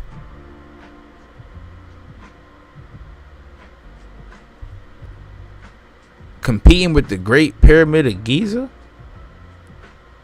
Word? They didn't tell us that. They never taught us that. Ancient America, the true old world. Who are the builders? Formed the foundations for their great houses. Mounds formed their lookout stations, 60 and 90 feet in height. Woo! Sound like some pretty tough fortifications. The variety of their works was great, and their distribution widespread. And one part of this wide domain, there were game drives, in which the animals hunted were erected in effigy. In another part were garden beds, covering hundreds of acres and presenting many curious patterns. In another, large groups and lines of burial mounds, and other many circles and fort rings. Circles, representations of sun worship. The astrology. In another large circles and hut rings. And another village circles and dance rings, interspersed with temple platforms, and another extensive enclosures with domiciliary. Let's see what this word means. I didn't Google this when I was doing this. A home. With home platforms. And another, groups of pyramids interspersed with fish ponds, surrounded by earth walls. Everywhere was manifest a wonderful adaptation of the works to the soil and scenery and physical surroundings. Different grades of advancement were exhibited, but at the same time, great activity and great skill in gaining subsistence. Every spot was well chosen, and the works placed upon it were best adapted to the locality. And here they're going to talk about the 3 races or 3 classes of the Mississippi Valley. Check this out. Like I said, different groups of peoples. A distinction between the races of the Mississippi Valley, according to the geographical lines, is to be noticed. Those north of the Great Lakes being generally identified with later tribes of the wild hunter Indians, flesh eaters. Those which adjoin the lakes and which extend from New York State through northern Ohio to Michigan, also being ascribed to a military people resembling the Iroquois. Those on the Ohio to a class of villagers who were more advanced than any other ordinary Indians, and those of the southern states to a class of pyramid builders, who were the most advanced of them all. The southeastern tribes at this time, they saying, were the most advanced people of them all. They were pyramid builders. Pyramid builders. These people built pyramids.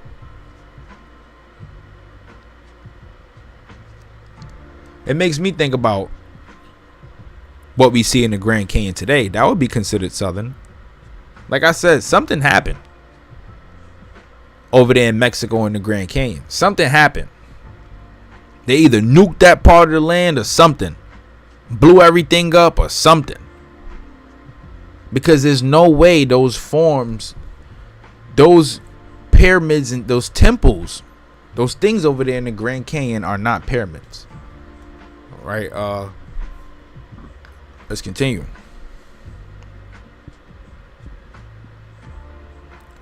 The distinction is, however, not only geographical, but chronological, for there are relics which are strictly military among the villages or sacred enclosures as among those in the homes of the warlike Indians.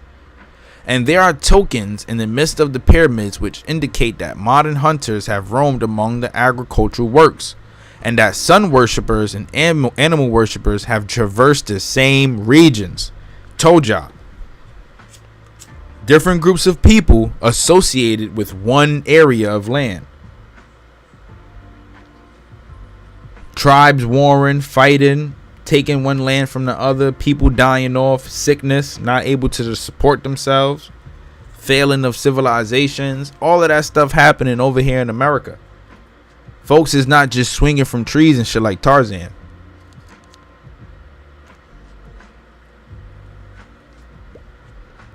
They were really building societies as great as what they had over there in Egypt, like they said. A simple earth wall running around the brow of some gentle declivity or the top of some precipice or on the edge of some isolated island presents a very different aspect from those structures which are found oftentimes in the midst of large and fertile valleys, or upon many of the plats of ground where now stand some of the largest cities of modern days. Right, most of the cities of modern days of today were built on energy sources, for those who don't know. New York, Chicago, Florida, California, places like that, built on areas where it's a lot of energy, a lot of sources of energy. That's probably where the biggest temples in America, other than the Ohio Valley, were built. Yeah, they have mounds over there in Florida and Miami. Out the ass. Out the ass. Florida's shoreline was actually bigger at one point in time. People don't know that though. Florida's shoreline receded a whole lot. A whole lot. A whole lot. Like the geography of Florida changed so much over time. It's stuff over there under the water. People don't even know it. People don't even know it. A simple earth wall running around the brow of some gentle declivity or the top of... Oh, yeah. We read past that. Blah, blah, blah, blah, blah. No further plastic around and some large city amount of days. These earth walls or so-called stockades we maintain were the works of the later Indians and can be easily distinguished from their earlier mound builders by certain unmistakable evidences. Indians and mound builders, two different peoples. The same may be said also of the relics and other tokens. They may be found in the mound builders' territory, but were many of them of a later date and of a ruder character, and should be ascribed to a different people and not confined to one date or race, much less to the so-called modern Indians known to history. Again, mound builders and Indians, the ones known to history that we know today, these Siberians, there's no connection.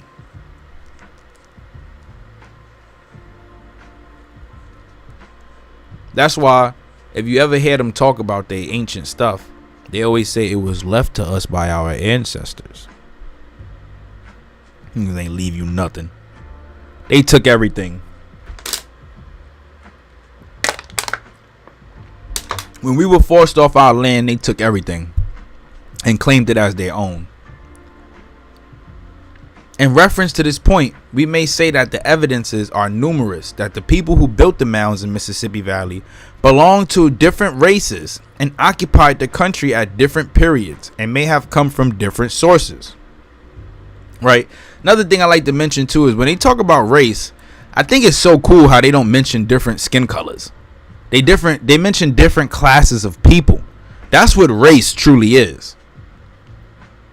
Right? That's what race truly is. It's not people of different skin complexions. So that's another thing we got to get out of our head. I got that from reading this book. The traditions of the Indians prove that the lands have been inhabited by different races and at different periods. These traditions prevail not only among the northern Indians, such as the Delawares, the Iroquois, and the Algonquins, but also among the southern tribes, such as the Cherokees, the Creeks, the Choctaws, and Muskogees.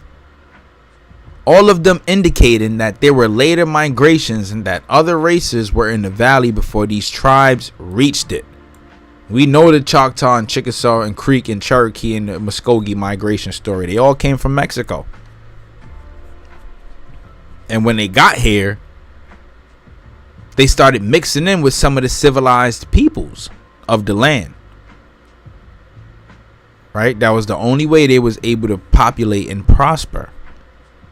Right? Mixing is in the Bible. For those who know about the Bible, the mixing of nations, the mixing of tribes, Hamitic folks mixing with Semitic, Hamitic and Japhetic, mixing, doing things truly that we ain't supposed to be doing. You know, this is why a lot of people have the blood of the Nephilim in them, the giants. They have the blood of the Nephilim in them due to the mixing. The traditions of some of the Indians, especially those of the South, point back to a period when their ancestors began the process of mound building. With others, the traditions point to a time when they began to occupy the mounds, which have been built by another and a preceding people. Right? They occupied a lot of these mounds. And if you check out my last drop, I put up a photo. Let me see if I can still find a picture. I'll throw it in the slideshow for you guys. We can check this out real quick. Yeah, the Siberian Mongols, they admitted that. It's great facts. They say it all the time. They say they're not the ones who built anything over here in the Americas. They don't have no history. They don't have no history, bro. I'm telling you, no history. Everything that you see here in America belongs to us. Check this out. This is what they did with the mounds. They turned a lot of these mounds that were already existing here into burial mounds and places of worship. But as you can see, like, it's a mound layered with different rock sediments, burials, and then under it you have like trinkets and stuff. This is just like an image basically showing what's going on with the excavation of a mound. I showed it in the last one. And to back that up, we have this from the history of the Choctaw, Chickasaw, and the Natchez. Most mound sites were burials. I showed this in the last one as well. Check this out. Like I say, y'all, when I do my research, I like to compare and contrast, right? And if I see these things appearing in multiple articles, I already know what's going on, right? I already know what's going on. I already know what they was cracking with these people. I'm trying to find it for y'all. Most mounds were burial sites. Alright, I don't want to hold this up. I feel like I keep stopping. Alright, well, anyway, yeah. The proof is in the pudding. I'll show it to y'all at some point. The evidence is clear that among the various tribes, some of them in the course of their migrations have been led to abandon their particular mode of building mounds and had adopted the mode of the people whose territory they invaded, and thus the same class of structures continued under the successive races.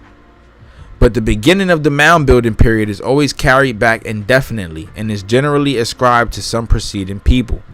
They saying that folks who did, like, people had different styles of building their mounds. But once one tribe invaded or migrated to another land, they started building like the people who actively inhabited that land, picking up on their style, picking up on their culture. This is all a process of assimilation. This is what happens when people mix, like the Creole people, or like us Black Americans today. Like, we so mixed up that is certain things that we do that just identify us as black, but don't come from our black culture or from our true cultures, right? It's a lot of things that we do. Some things that we picked up from slavery that we do today, and we do it unconsciously and we don't even know it, right?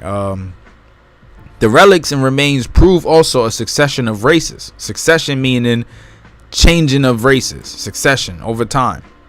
This is an important point. A discussion has arisen among archaeologists as to who the mound builders were, and the idea has been conveyed by some that the mound builders were to be identified with this or that tribe which occupied the region at the opening of his story. This, however, is misleading. History is always misleading. It limits us always to a very modern period and serves to cut off investigation into the more remote ages of the mound building period. So when you hear that they say the mound buildings were these people, or were these people, or that people, you got to ditch all of that. They're not one subjected people. Objective people. Impossible. They can't be. And this is what they're trying to explain to us.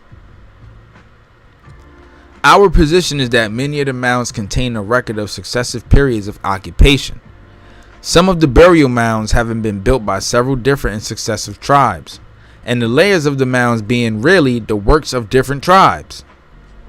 The layers, right? That's crazy. So they saying, like, basically, like in this photo, these burial mounds are layers of different tribes. Different peoples being buried in one mound. This is so funny too, though, because there's many claims that they've discovered giant bones in these mounds. They're discovering giant bones in these burial mounds. Could giants have inhabited lands after the mound builders or before? No one may know. But according to this, it's basically stating that they were a part of successive races. Basically, right? Basically. The prehistoric record is plain. The skulls and skeletons found near the surface we may regard as the latest tokens, some of them being quite modern. The ones near the surface, quite modern. And the rude relics found in the gravel beds being regarded as the earliest tokens. But the mound building tokens extended through a long period of time. On these points we give the testimony of the various gentlemen who have explored these mounds. Professor Putnam says, in the Great Ohio Valley we have found places of contact and mixture of two races, and have made out of much of interest, telling of conflict and defeat of the conquered and the conquerors, assimilation in ancient America. Right? Could this be giants fighting off with aboriginals? Could this be the Alegui and the Lenni Lenape? They story? Right? Because there's many stories like that story alone, right? Of different races and tribes of people being forced out of America. Being forced to migrate out of America. And I got a fire drop coming out next week. We're going to go back into the discourse of the ancient Israelites and the connection to the aboriginals. And they talk about it. They talk about it. The encountering and fighting of races. They talk about it in this one. Chapter 3 going to be a bombshell. Stay tuned. Right?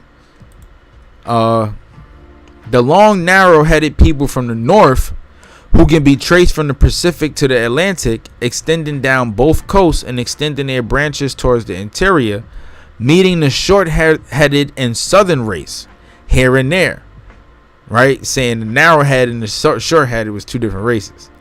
Our explorations have brought to light considerable evidence to show that after the rivers cut their way through the glacial gravels and formed their present channels, leaving great alluvial plains upon their borders, a race of men with short, broad heads reached the valley from the southwest. Could they be talking about those who migrated from Mexico? Big possibility. Here they cultivated the land, raised crops of corn and vegetables, and became skilled artisans in stone and their native metals, and shell and terracotta, making weapons and ornaments and utensils of various kinds. These were agricultural people. They cultivated their land. They raised crops of corn. Could these people be followers of the feathered serpent, migrating out of Mexico? Or just here in America, point blank period? We know corn, right? Maize, bringing maize to man is just like Jesus bringing bread to man. The bread of life. That's the situation with the maize. So who were these people? We know that Olmecs were short-headed people. Their skulls were short-headed. Right? They actually have various different skulls, but they all short-headed for the most part. Right? So who are these people that they speaking about? Here were their places of worship. Here were their towns, often surrounded by earth embankments. They fixed places for burning their dead. Their altars of clay, where cremation offerings, ornaments by thousands, were thrown upon the fire. Upon the hills nearby were the places of refuge or fortified towns. Preceding these were the people of the glacial gravels. The implements which had been lost by pre-glacial men have been found in the Miami Valley as in the Delaware Valley. This would seem to give a minimum antiquity of man's existence in Ohio Valley from 8 to 10,000 years. Man been in Ohio Valley for almost 11,000 years.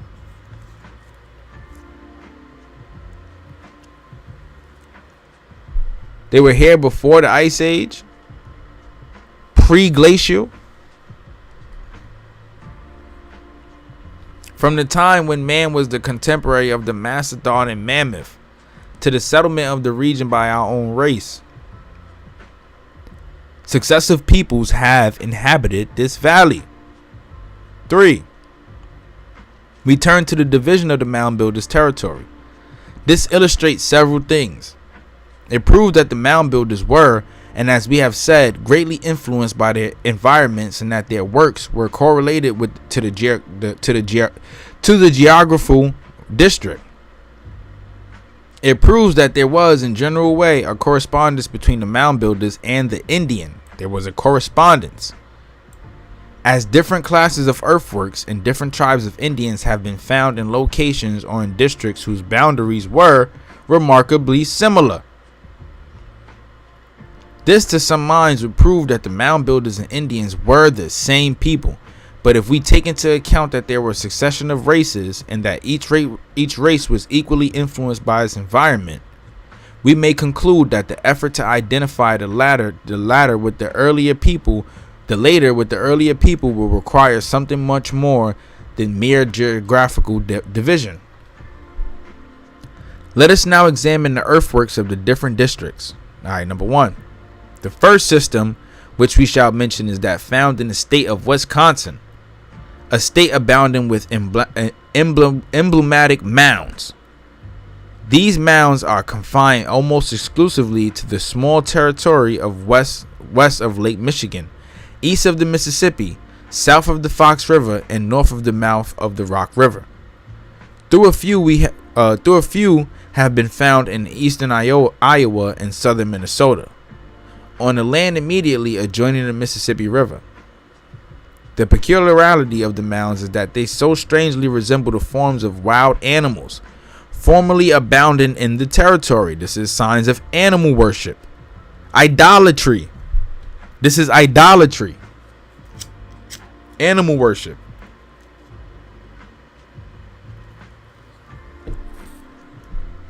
Very few, if any, extralimital animals are represented in them. The position of these effigies is also noticeable. They are generally located on hilltops overlooking the beautiful streams and lakes so numerous here. The attitudes of the animals are represented by the effigies, and the habits are portrayed by the shapes and associations of these earthworks. We enter this district and find a remarkable picture of animal life as it existed in the mound building period. Elk and moose and the large grazing animals are portrayed as feeding. Panthers and wolves are represented as fighting. Wild geese, wild ducks, eagles, swallows and hawks and pigeons as flying. Squirrels, foxes, coons as playing. And running lizards, tadpoles, snakes and eels as crawling. Fish and turtles as swimming, and yet all seem to have an indescribable charm about them, as if they had been portrayed by the hand of a superstitious people. This is all idol worship. The effigies may have been used as totems by the people, and thus show to us the animal divinities which were worshipped and the animal names given to the clans. But the clans and the animals are remarkably correlated. The names of the very animals which prevailed here having been borne by the clans. More than this, the use of the effigies as protectors to the villages and aids to the hunters and as guardians to the graves furnish an additional picture of the real life of the people.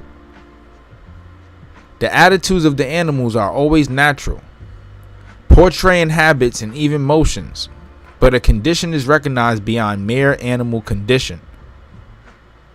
In this same state we find the works and the tools which were used by the ancient miners. They were rude contrivances, and yet show the skill of the natives in overcoming obstacles.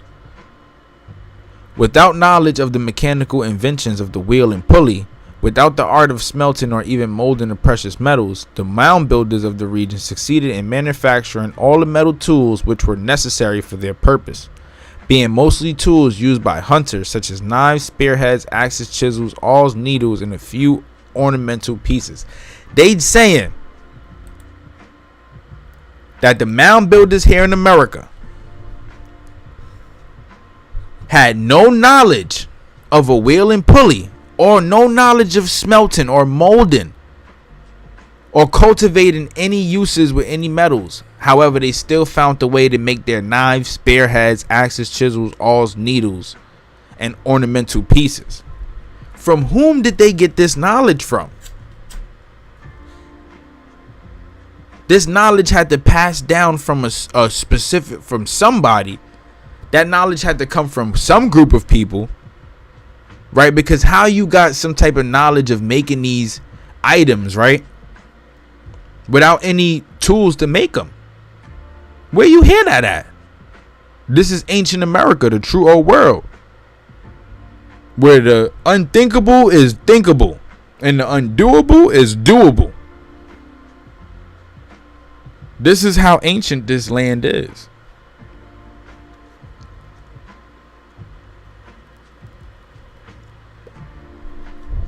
It is a remarkable fact that imitative art was expended upon the effigies, which elsewhere embodied itself in stone relics or metal ornaments.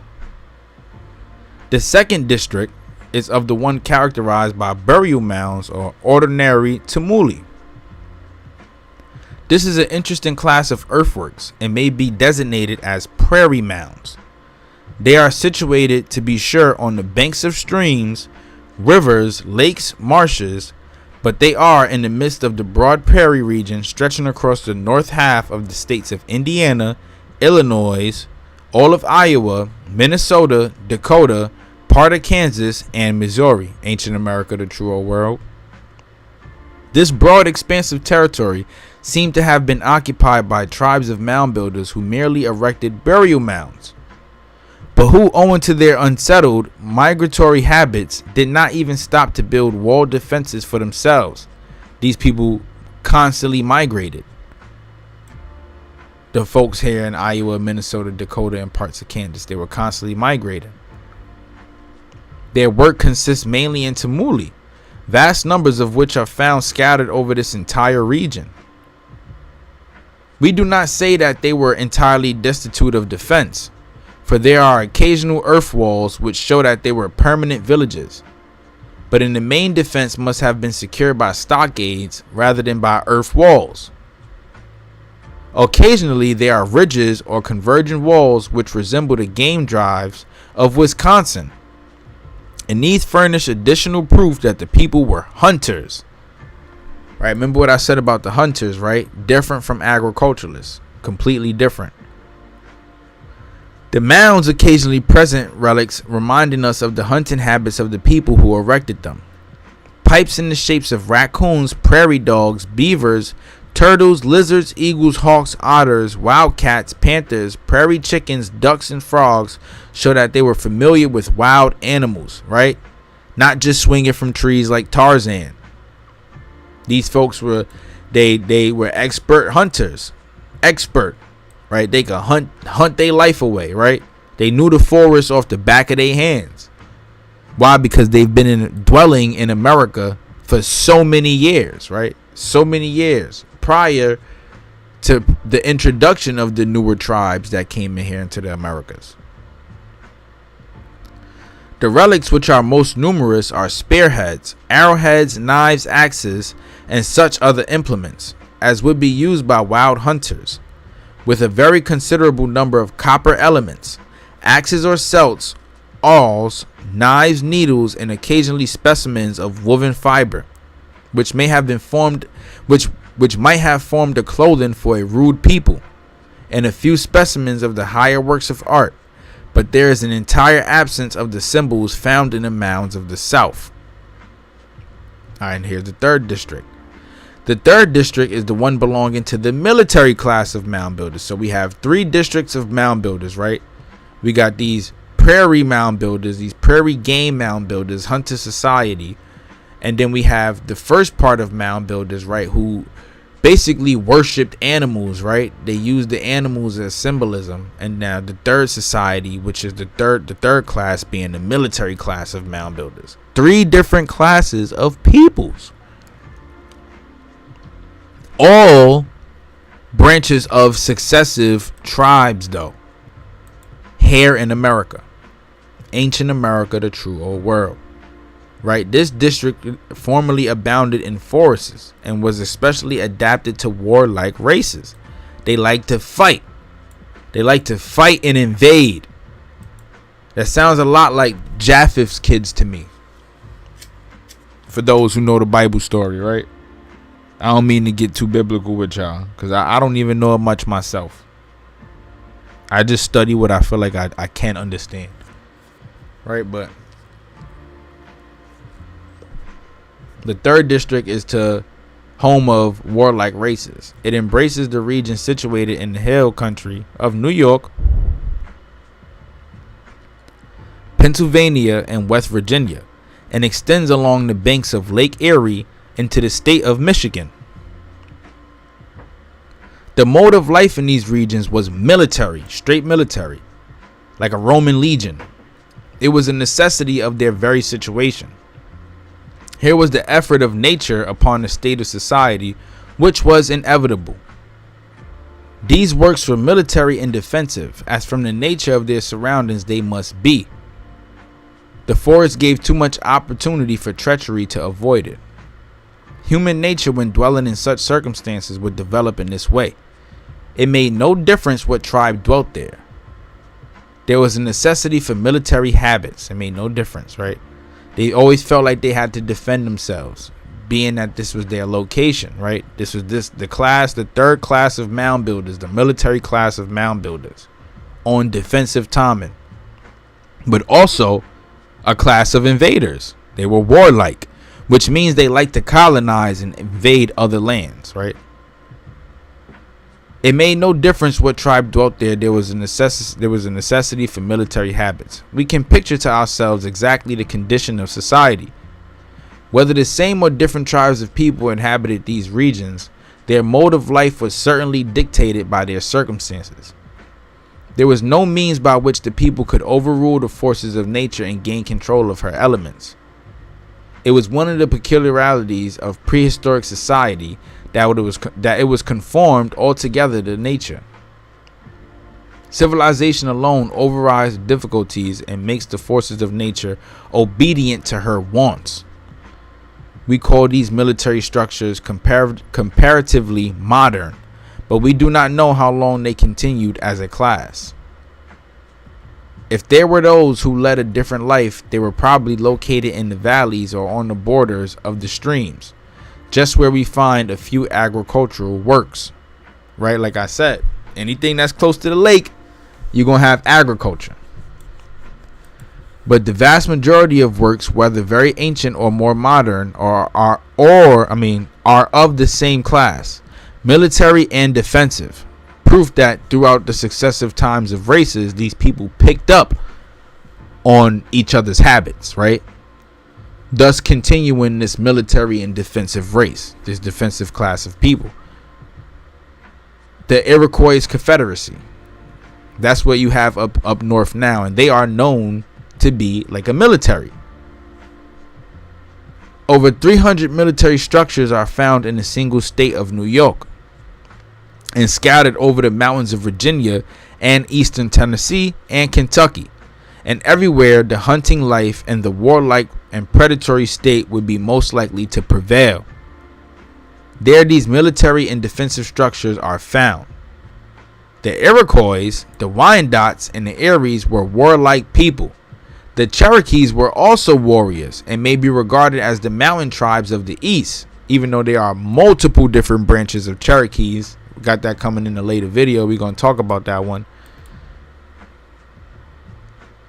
While the Delawares and some of the tribes of the Algonquins inhabiting New England and the northeastern states led a mingled life, partially agricultural and partially hunting. Thus we have in these localities at least a correspondence between the state of the population and the physical surroundings. The 4th district, right, is the one of most worthy of notice. It is situated in the valley of the Ohio and is characterized by what have been called sacred enclosures. We have given them the name of village enclosures. The characteristic works of the district are composed of the square and 2 circles enjoined. These were evidently the village sites of the people who dwelt here and who practiced agriculture. The locations of the works show this. Most of them are situated on the 2nd terrace, overlooking the rich bottomlands, but often surrounded by wide, level areas on which forest trees grew to a great height, tall trees. For those who don't know, at one point in time in America, we had the tallest trees. The tallest trees, you could find them now in California. But at one point in time, throughout this entire land, we had trees as tall as the eye can see. So that's another thing to think about when we talking about ancient America, the true old world. Trees grew to a great height. On the hills and joining these village sites, the conical mounds are numerous. These are regarded as lookout stations. There are also in the same region many ancient forts. Some of them are so situated as to give the idea that they were places of refuge for the villagers. Now this right here, this society they talking about right here is like a kingdom. Right? This society is similar to a kingdom. They have village sites. Conical mounds are numerous. They had lookout stations, right? Or a castle. They had ancient forts. Some of them are situated as to give the idea that they were refuge for the villagers. Like Cahokia, right? When we looking at it and when we thinking about it, it's just like Cahokia. Just like the pictures we see today of Cahokia. So could this be what they're describing? Right, look at the walls, fortifications, lookout towers. Right? Could this be what they speaking about?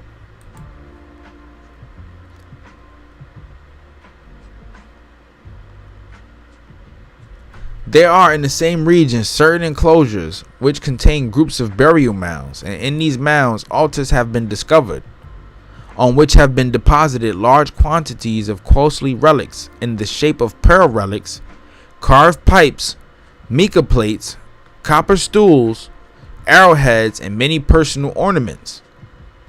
These are the sacred enclosures, which have given name to the district. In this district, there are several truncated pyramids or platforms with a graded ways to the summits. These platforms have been called temple mounds. What are they talking about here, right? Truncated pyramids. Basically a pyramid with the top chopped off. That's what it is. And on top of these pyramids with the tops chopped off, these truncated pyramids, you had the homes. This is like where the high priests live and a lot of the ancient societies, right? High priests, people of power, lookout towers, stuff like that. Sacred enclosures. You go up there to pray, worship, make your sacrifices. The idea of some is that the enclosures were places of religious assembly, resembling in a rude way to the ancient Egyptian temples. They saying this style, right? These truncated pyramids, platform mounds, right? These temples were similar, right? These platforms were similar, and these places and religious assemblies were similar to Egyptian temples. Ancient America, the true whole world. The true old world, y'all. At Marietta, and where we at? We're on 2 hours, all right. At Marietta, the enclosures are double. Within one are 3 platforms, and from it to the water's edge or to the bottom land is an inclined or graded roadway, guarded by high banks or earthworks on either side. At the other end of the group is a high lookout mound, surrounded by a circle and a ditch within the circle. The group may have been the site of an ancient village, or it may be called a sacred enclosure. The 5th district, right? This is five districts now, right? We got one for these prairie mounds, one for the burial mounds and the ones who worship animals, military works, temple mounds, and now this 5th one they about to describe to us is situated along the Atlantic coast. So this is along the seaboard, the East Coast, and extends from the coast of the Appalachian Range, the mountain range. It is the district through which various Indian tribes have migrated and left their varied tokens beneath the soil. Among these tribes may be mentioned the Powhatans, the Cherokees, the Catawbas, the Tuscaroras, and a stray tribe of the Dakotas. Who knew the Dakotas was here on the East Coast, though? Who would have knew that, right? That's crazy. But this makes sense, though, because these are all of the tribes along the East Coast, the southern East Coast. It is marked by no particular class of works which can be called distinctive. There are in it, however, various circle enclosures containing conical mounds, resembling those in the 4th district. These are found in the Kennewiah Valley, resembling those in the 4th district, temple mounds. So we have more temple mounds here in the Appalachian Mountain Range. Besides these are the remarkable circular grave pits containing beehive-shaped cysts made of stone found in North Carolina. The beehive tombs in North Carolina. This was a new discovery to me. Let's see if they show us. Right, this is what it looked like. Beehive looking structures, right? In North Carolina, in the Circle Ditch. That's what they had in North Carolina. Right? It was still a temple mound, though, similar to those in the 4th district. There are conical mounds in the district which are supposed to have been the foundations of rotundas, as posts for the support of rotundas have been found on the summit. The southern portion of the district is filled with shell mounds and earth pyramids. This is Florida, y'all. They talking about Florida. They speaking about Florida. If we go back, you know what? We're going to go over it at the end. Just remember this. Shell mounds and earth pyramids. Considerable discussion has been had as to whether the inhabitants of this region were the mound builders of the Ohio district, and a comparison has been drawn between the altar mounds and earth circles in this district and those in Ohio.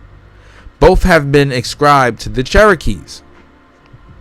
This is a point, however, which remains to be proved. The works of the district must be ascribed to different races. The 6th district, right? We are in the 6th district now. We now come to the 6th district. This is situated south of the Ohio River, between this and the Cumberland in Tennessee.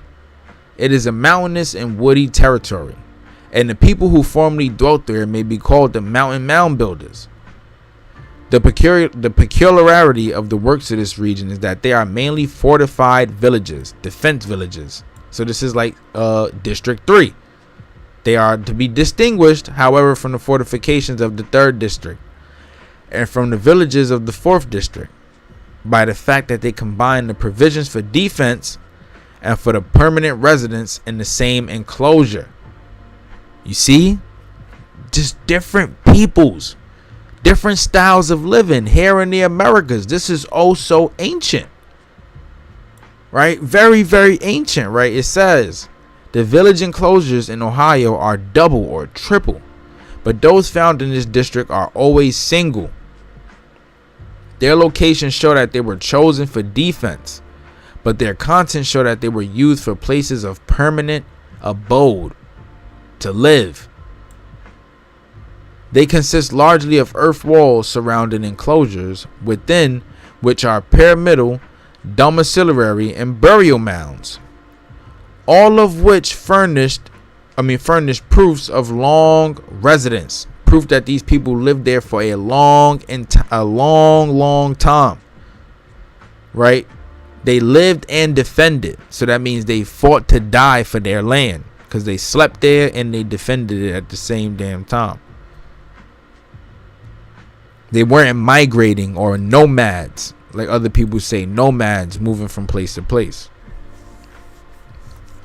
The custom of building stone graves and depositing relics with the dead was common here. Stone graves prevailed in many localities, in Illinois, southern Indiana, Ohio, and northern Georgia, but were especially characteristic of this region. They have a 7th district now, right? There is this district adjoining the one just described, which contains mounds and earthworks somewhat similar. The region is generally swampy. The Muskogee, the swamp dwellers, as the river here often overflows their banks and covers the whole country with floods. Louisiana, Mississippi, Louisiana. Well, we know a lot of flooding, swampy, a lot of flooding, swampy, just like Florida too. Right? So this is that part of the land that they talking about. This is the 7th district of mound builders. They dwelt here in great numbers and built their villages on the sand ridges interspersed between the overflowed lands and made their way out as best as they could. Their villages, however, were large and numerous and showed permanent residents. Let's check out something real quick.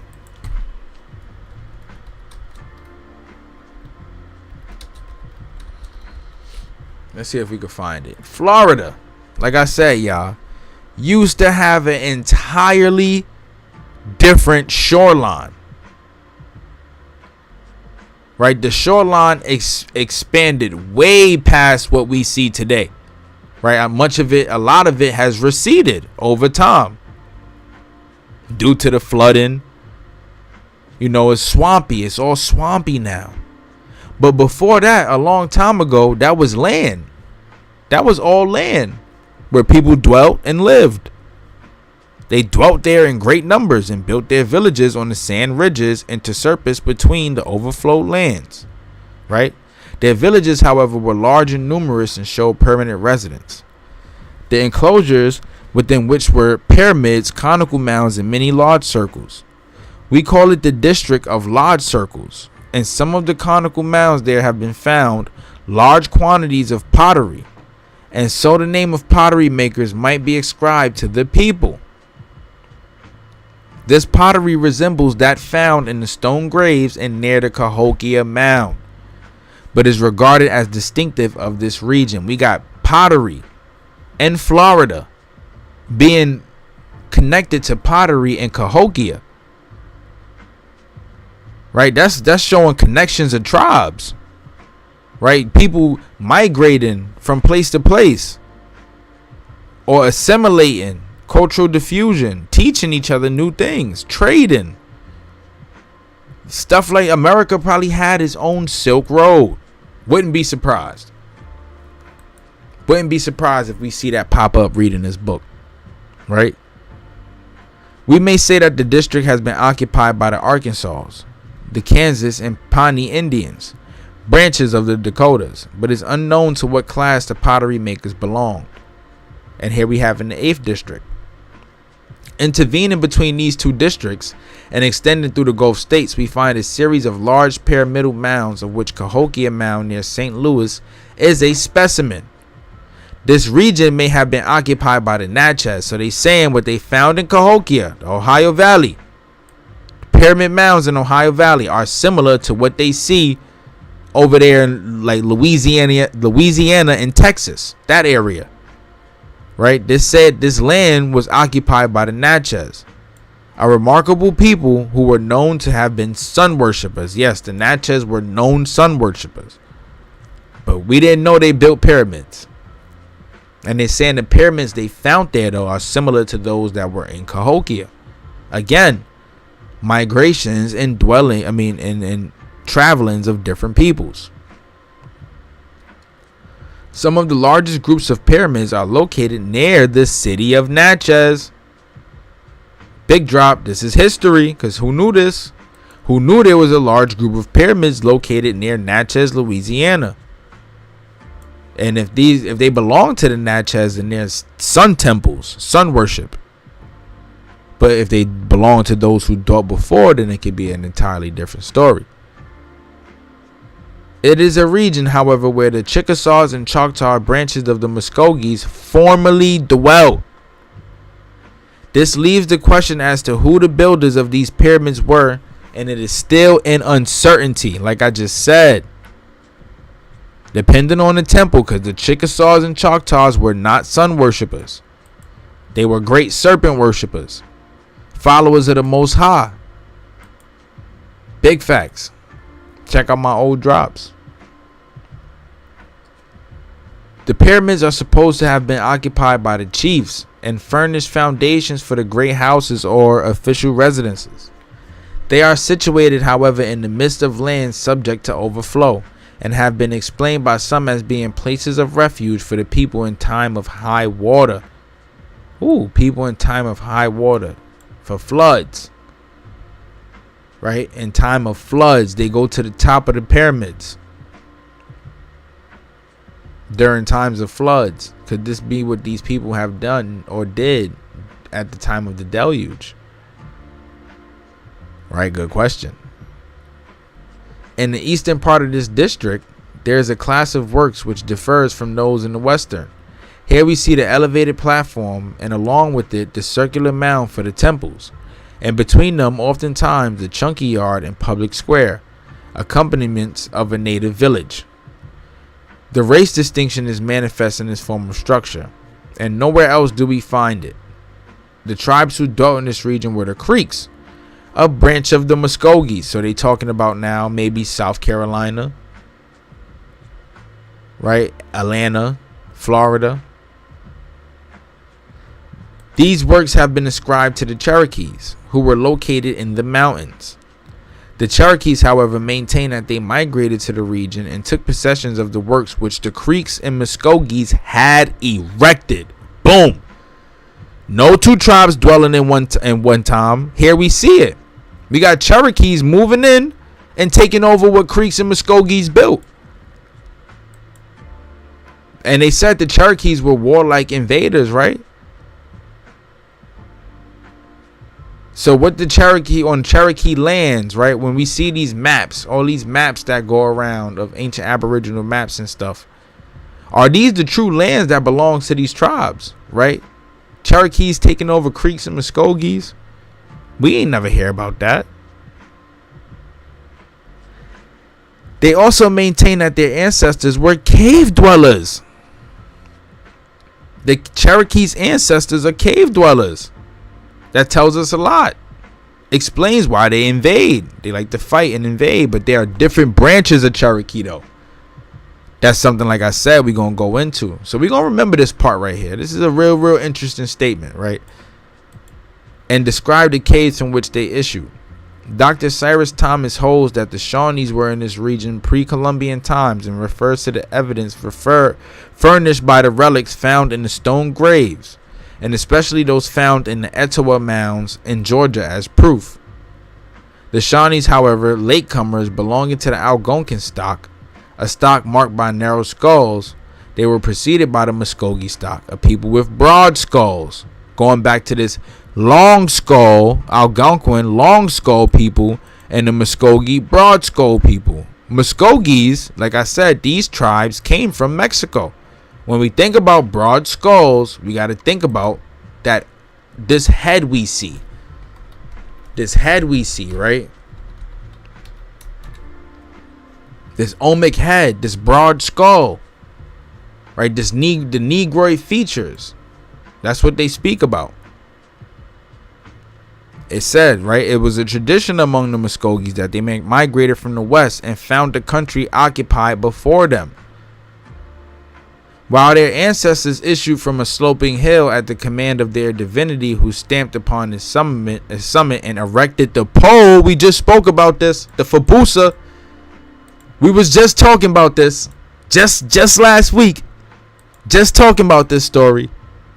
Right? Like I said, when you see it in multiple books, you know it's true. Which led them through their wanderings. In reference to the Gulf states, Colonel C.C. Jones, who has written a book upon the antiquity of the Southern Indians, says that the tribes were only occupying works which had been erected by a preceding and different class of people. Right? This is things they've been doing. Right? Ancient America, the true old world. Mad different people in America. In multiple different places at one time. They can't say this is the new world. This is the old world. Here's the facts. Right? Even upon a cursory examination of the groups of mounds with their attendant ditches, earth walls, fish preserves, it is difficult to resist the impression that they are the remains of a people more patient of labor, and in some respects superior to the nomadic tribes, who within the memory of the whites cling around and devote to the secondary uses of the long desert monuments. Who are these people they talking about, huh? These nomadic tribes who within the memory of the whites, right, according to the white man history, cling around and devote to the secondary use of these long deserted monuments left behind, our peoples, right? They have no history. This remark was made after diligent study of the writings left behind by the historian De Soto's expedition. They have no history. These Siberian Native Americans, none of this belongs to them. They devote secondary uses to these things. Right? Our people dwelt here long before. And this is all the proof we needed to see. Let's check this out right here. What is this? Ancient works at Marietta. These ancient works. This plate representing the works at Marietta is from Harris Travels. The cut was made before any of the works were destroyed, and so gives a view of the crescents which originally surrounded the high conical mound. The double square and platform are the same as in the front piece, but the covered way is not portrayed. The view is from the southwest. It shows the height of the terrace of which the covered way and other works were situated. The difference from the river will be seen from the front piece, but the location relative to the topography will be understood by examining both pictures. Ancient America, true old world. Right? They destroyed this though. They just admitted to it, right? They destroyed it. Ancient artifacts here in America. Right? Ancient artifacts here in America. See, this is why I say, man, historical research is important. Because if you leave it up to them, right, we would have been stuck believing that our history comes from Africa. And that the native tribes over here were only left to the minimum, to the maximum of the 5 civilized tribes. We would not know that there were so many groups of peoples who dwelt here throughout time.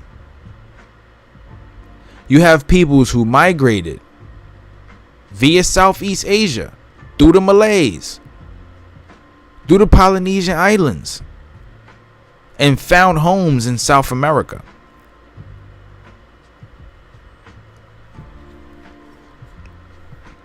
Right? You have so many different migration patterns according to history. Not just the Bering Strait. Right? Who said that a lot of people even migrated here to America in the first place? Who said that they didn't live here to start? Right? Think about it. Ancient America, the true old world. They saying that a lot of this stuff is coming from their ancestors. Who were these people's ancestors, right? If it ain't the tribes, then who are they? Who can we attribute much of this history to? These mounds, these earthworks, these military peoples, these peoples who worshipped animal sculptures, the people who built temple mounds, the pyramid builders, those who lived in Florida before the shorelines receded. Who are these peoples? That's what they leave out of history, man. But I'm happy that we get this chance to sit here and talk about it. I'm happy that we get this chance to sit here and talk about it. You want to know why? Because it gives us a better understanding of the land that we live on. We can no longer attribute it to the history teacher to tell us about America. America is much more than a U.S. history class. It's much more than science class that teach you about flowers and biology and all that. America got origins deeper than anything over there in the East. Anything. Like, we didn't even get into the origins of a lot of these animals in the world that we see today. Like them African elephants, right? Elephants were here first. Boars were here first. Horses were here first. Saber-toothed tigers were here first. Jaguars, the Black Panther, it was here first. Turtles, here first. So many. And a lot of it associates with the history of the mound builders, because these people dwelt amongst these animals. And this is how they were able to make these sculptures or leave behind these effigies. Proof of a time that once existed before any of us could even think of being conceived. Our parents, our ancestors were just specks of dust. Right? We got ancestors on ancestors on ancestors on ancestors around this time. Mound builders, baby. Ancient America, the true old world. I appreciate those who tuned in for this one, man. We rocked this entire show all the way through. 2 hours and 26 minutes long. We was thugging for 2 hours and 26 minutes long. But talking nothing but history and facts. Historical facts. Mistorical facts. I appreciate those who tuned in, man. It's the Copper Color King, man. Mound builders, the works and their relics. Different tribes, different groups of peoples here in the Americas. Dwelling at different times, successions of one another, thus creating loopholes in history. And we just got to travel back in time. Keep doing God's work, the Most High's work. Right? We are all messengers in our own right. Make sure y'all like, comment, and subscribe, man. Click that notification bell to stay up to date on all content. Stay plugged in like an extension cord. We got another one coming next week. We're going to dive back into the discourse, like I said. And I got something new coming. We're going to talk a little bit about this European history, man. We're going to dive deep into the history of the Moors, the Melungeons, Huguenots, the religion wars, the Tartars, the Slavs, the origins of the word slave. We're going to talk about a lot, man. We got some real fire coming soon, man. Stay in tune. And like I said, for those who've been tuning in, I want to donate. And I can't use that word. I'm sorry, y'all. I'm still working on this professional way to approach this situation. I'm new to it. I want to do a giveaway. And I'm going to just show, before we even conclude, you guys what I'm working with. This is what we got. I just want to do a giveaway. Before I introduce the new brand, the new clothing brand that's coming. Before I introduce that one, I just want to do a giveaway. Show some support to my supporters. We can all get fly together. Because the new stuff that's coming, man. This new fire that's coming. Let's just say. It goes all the way crazy. Man. But yeah, man. Like I said, y'all. I love y'all. Like, comment, and subscribe. Stay in tune for the next one. We out of here.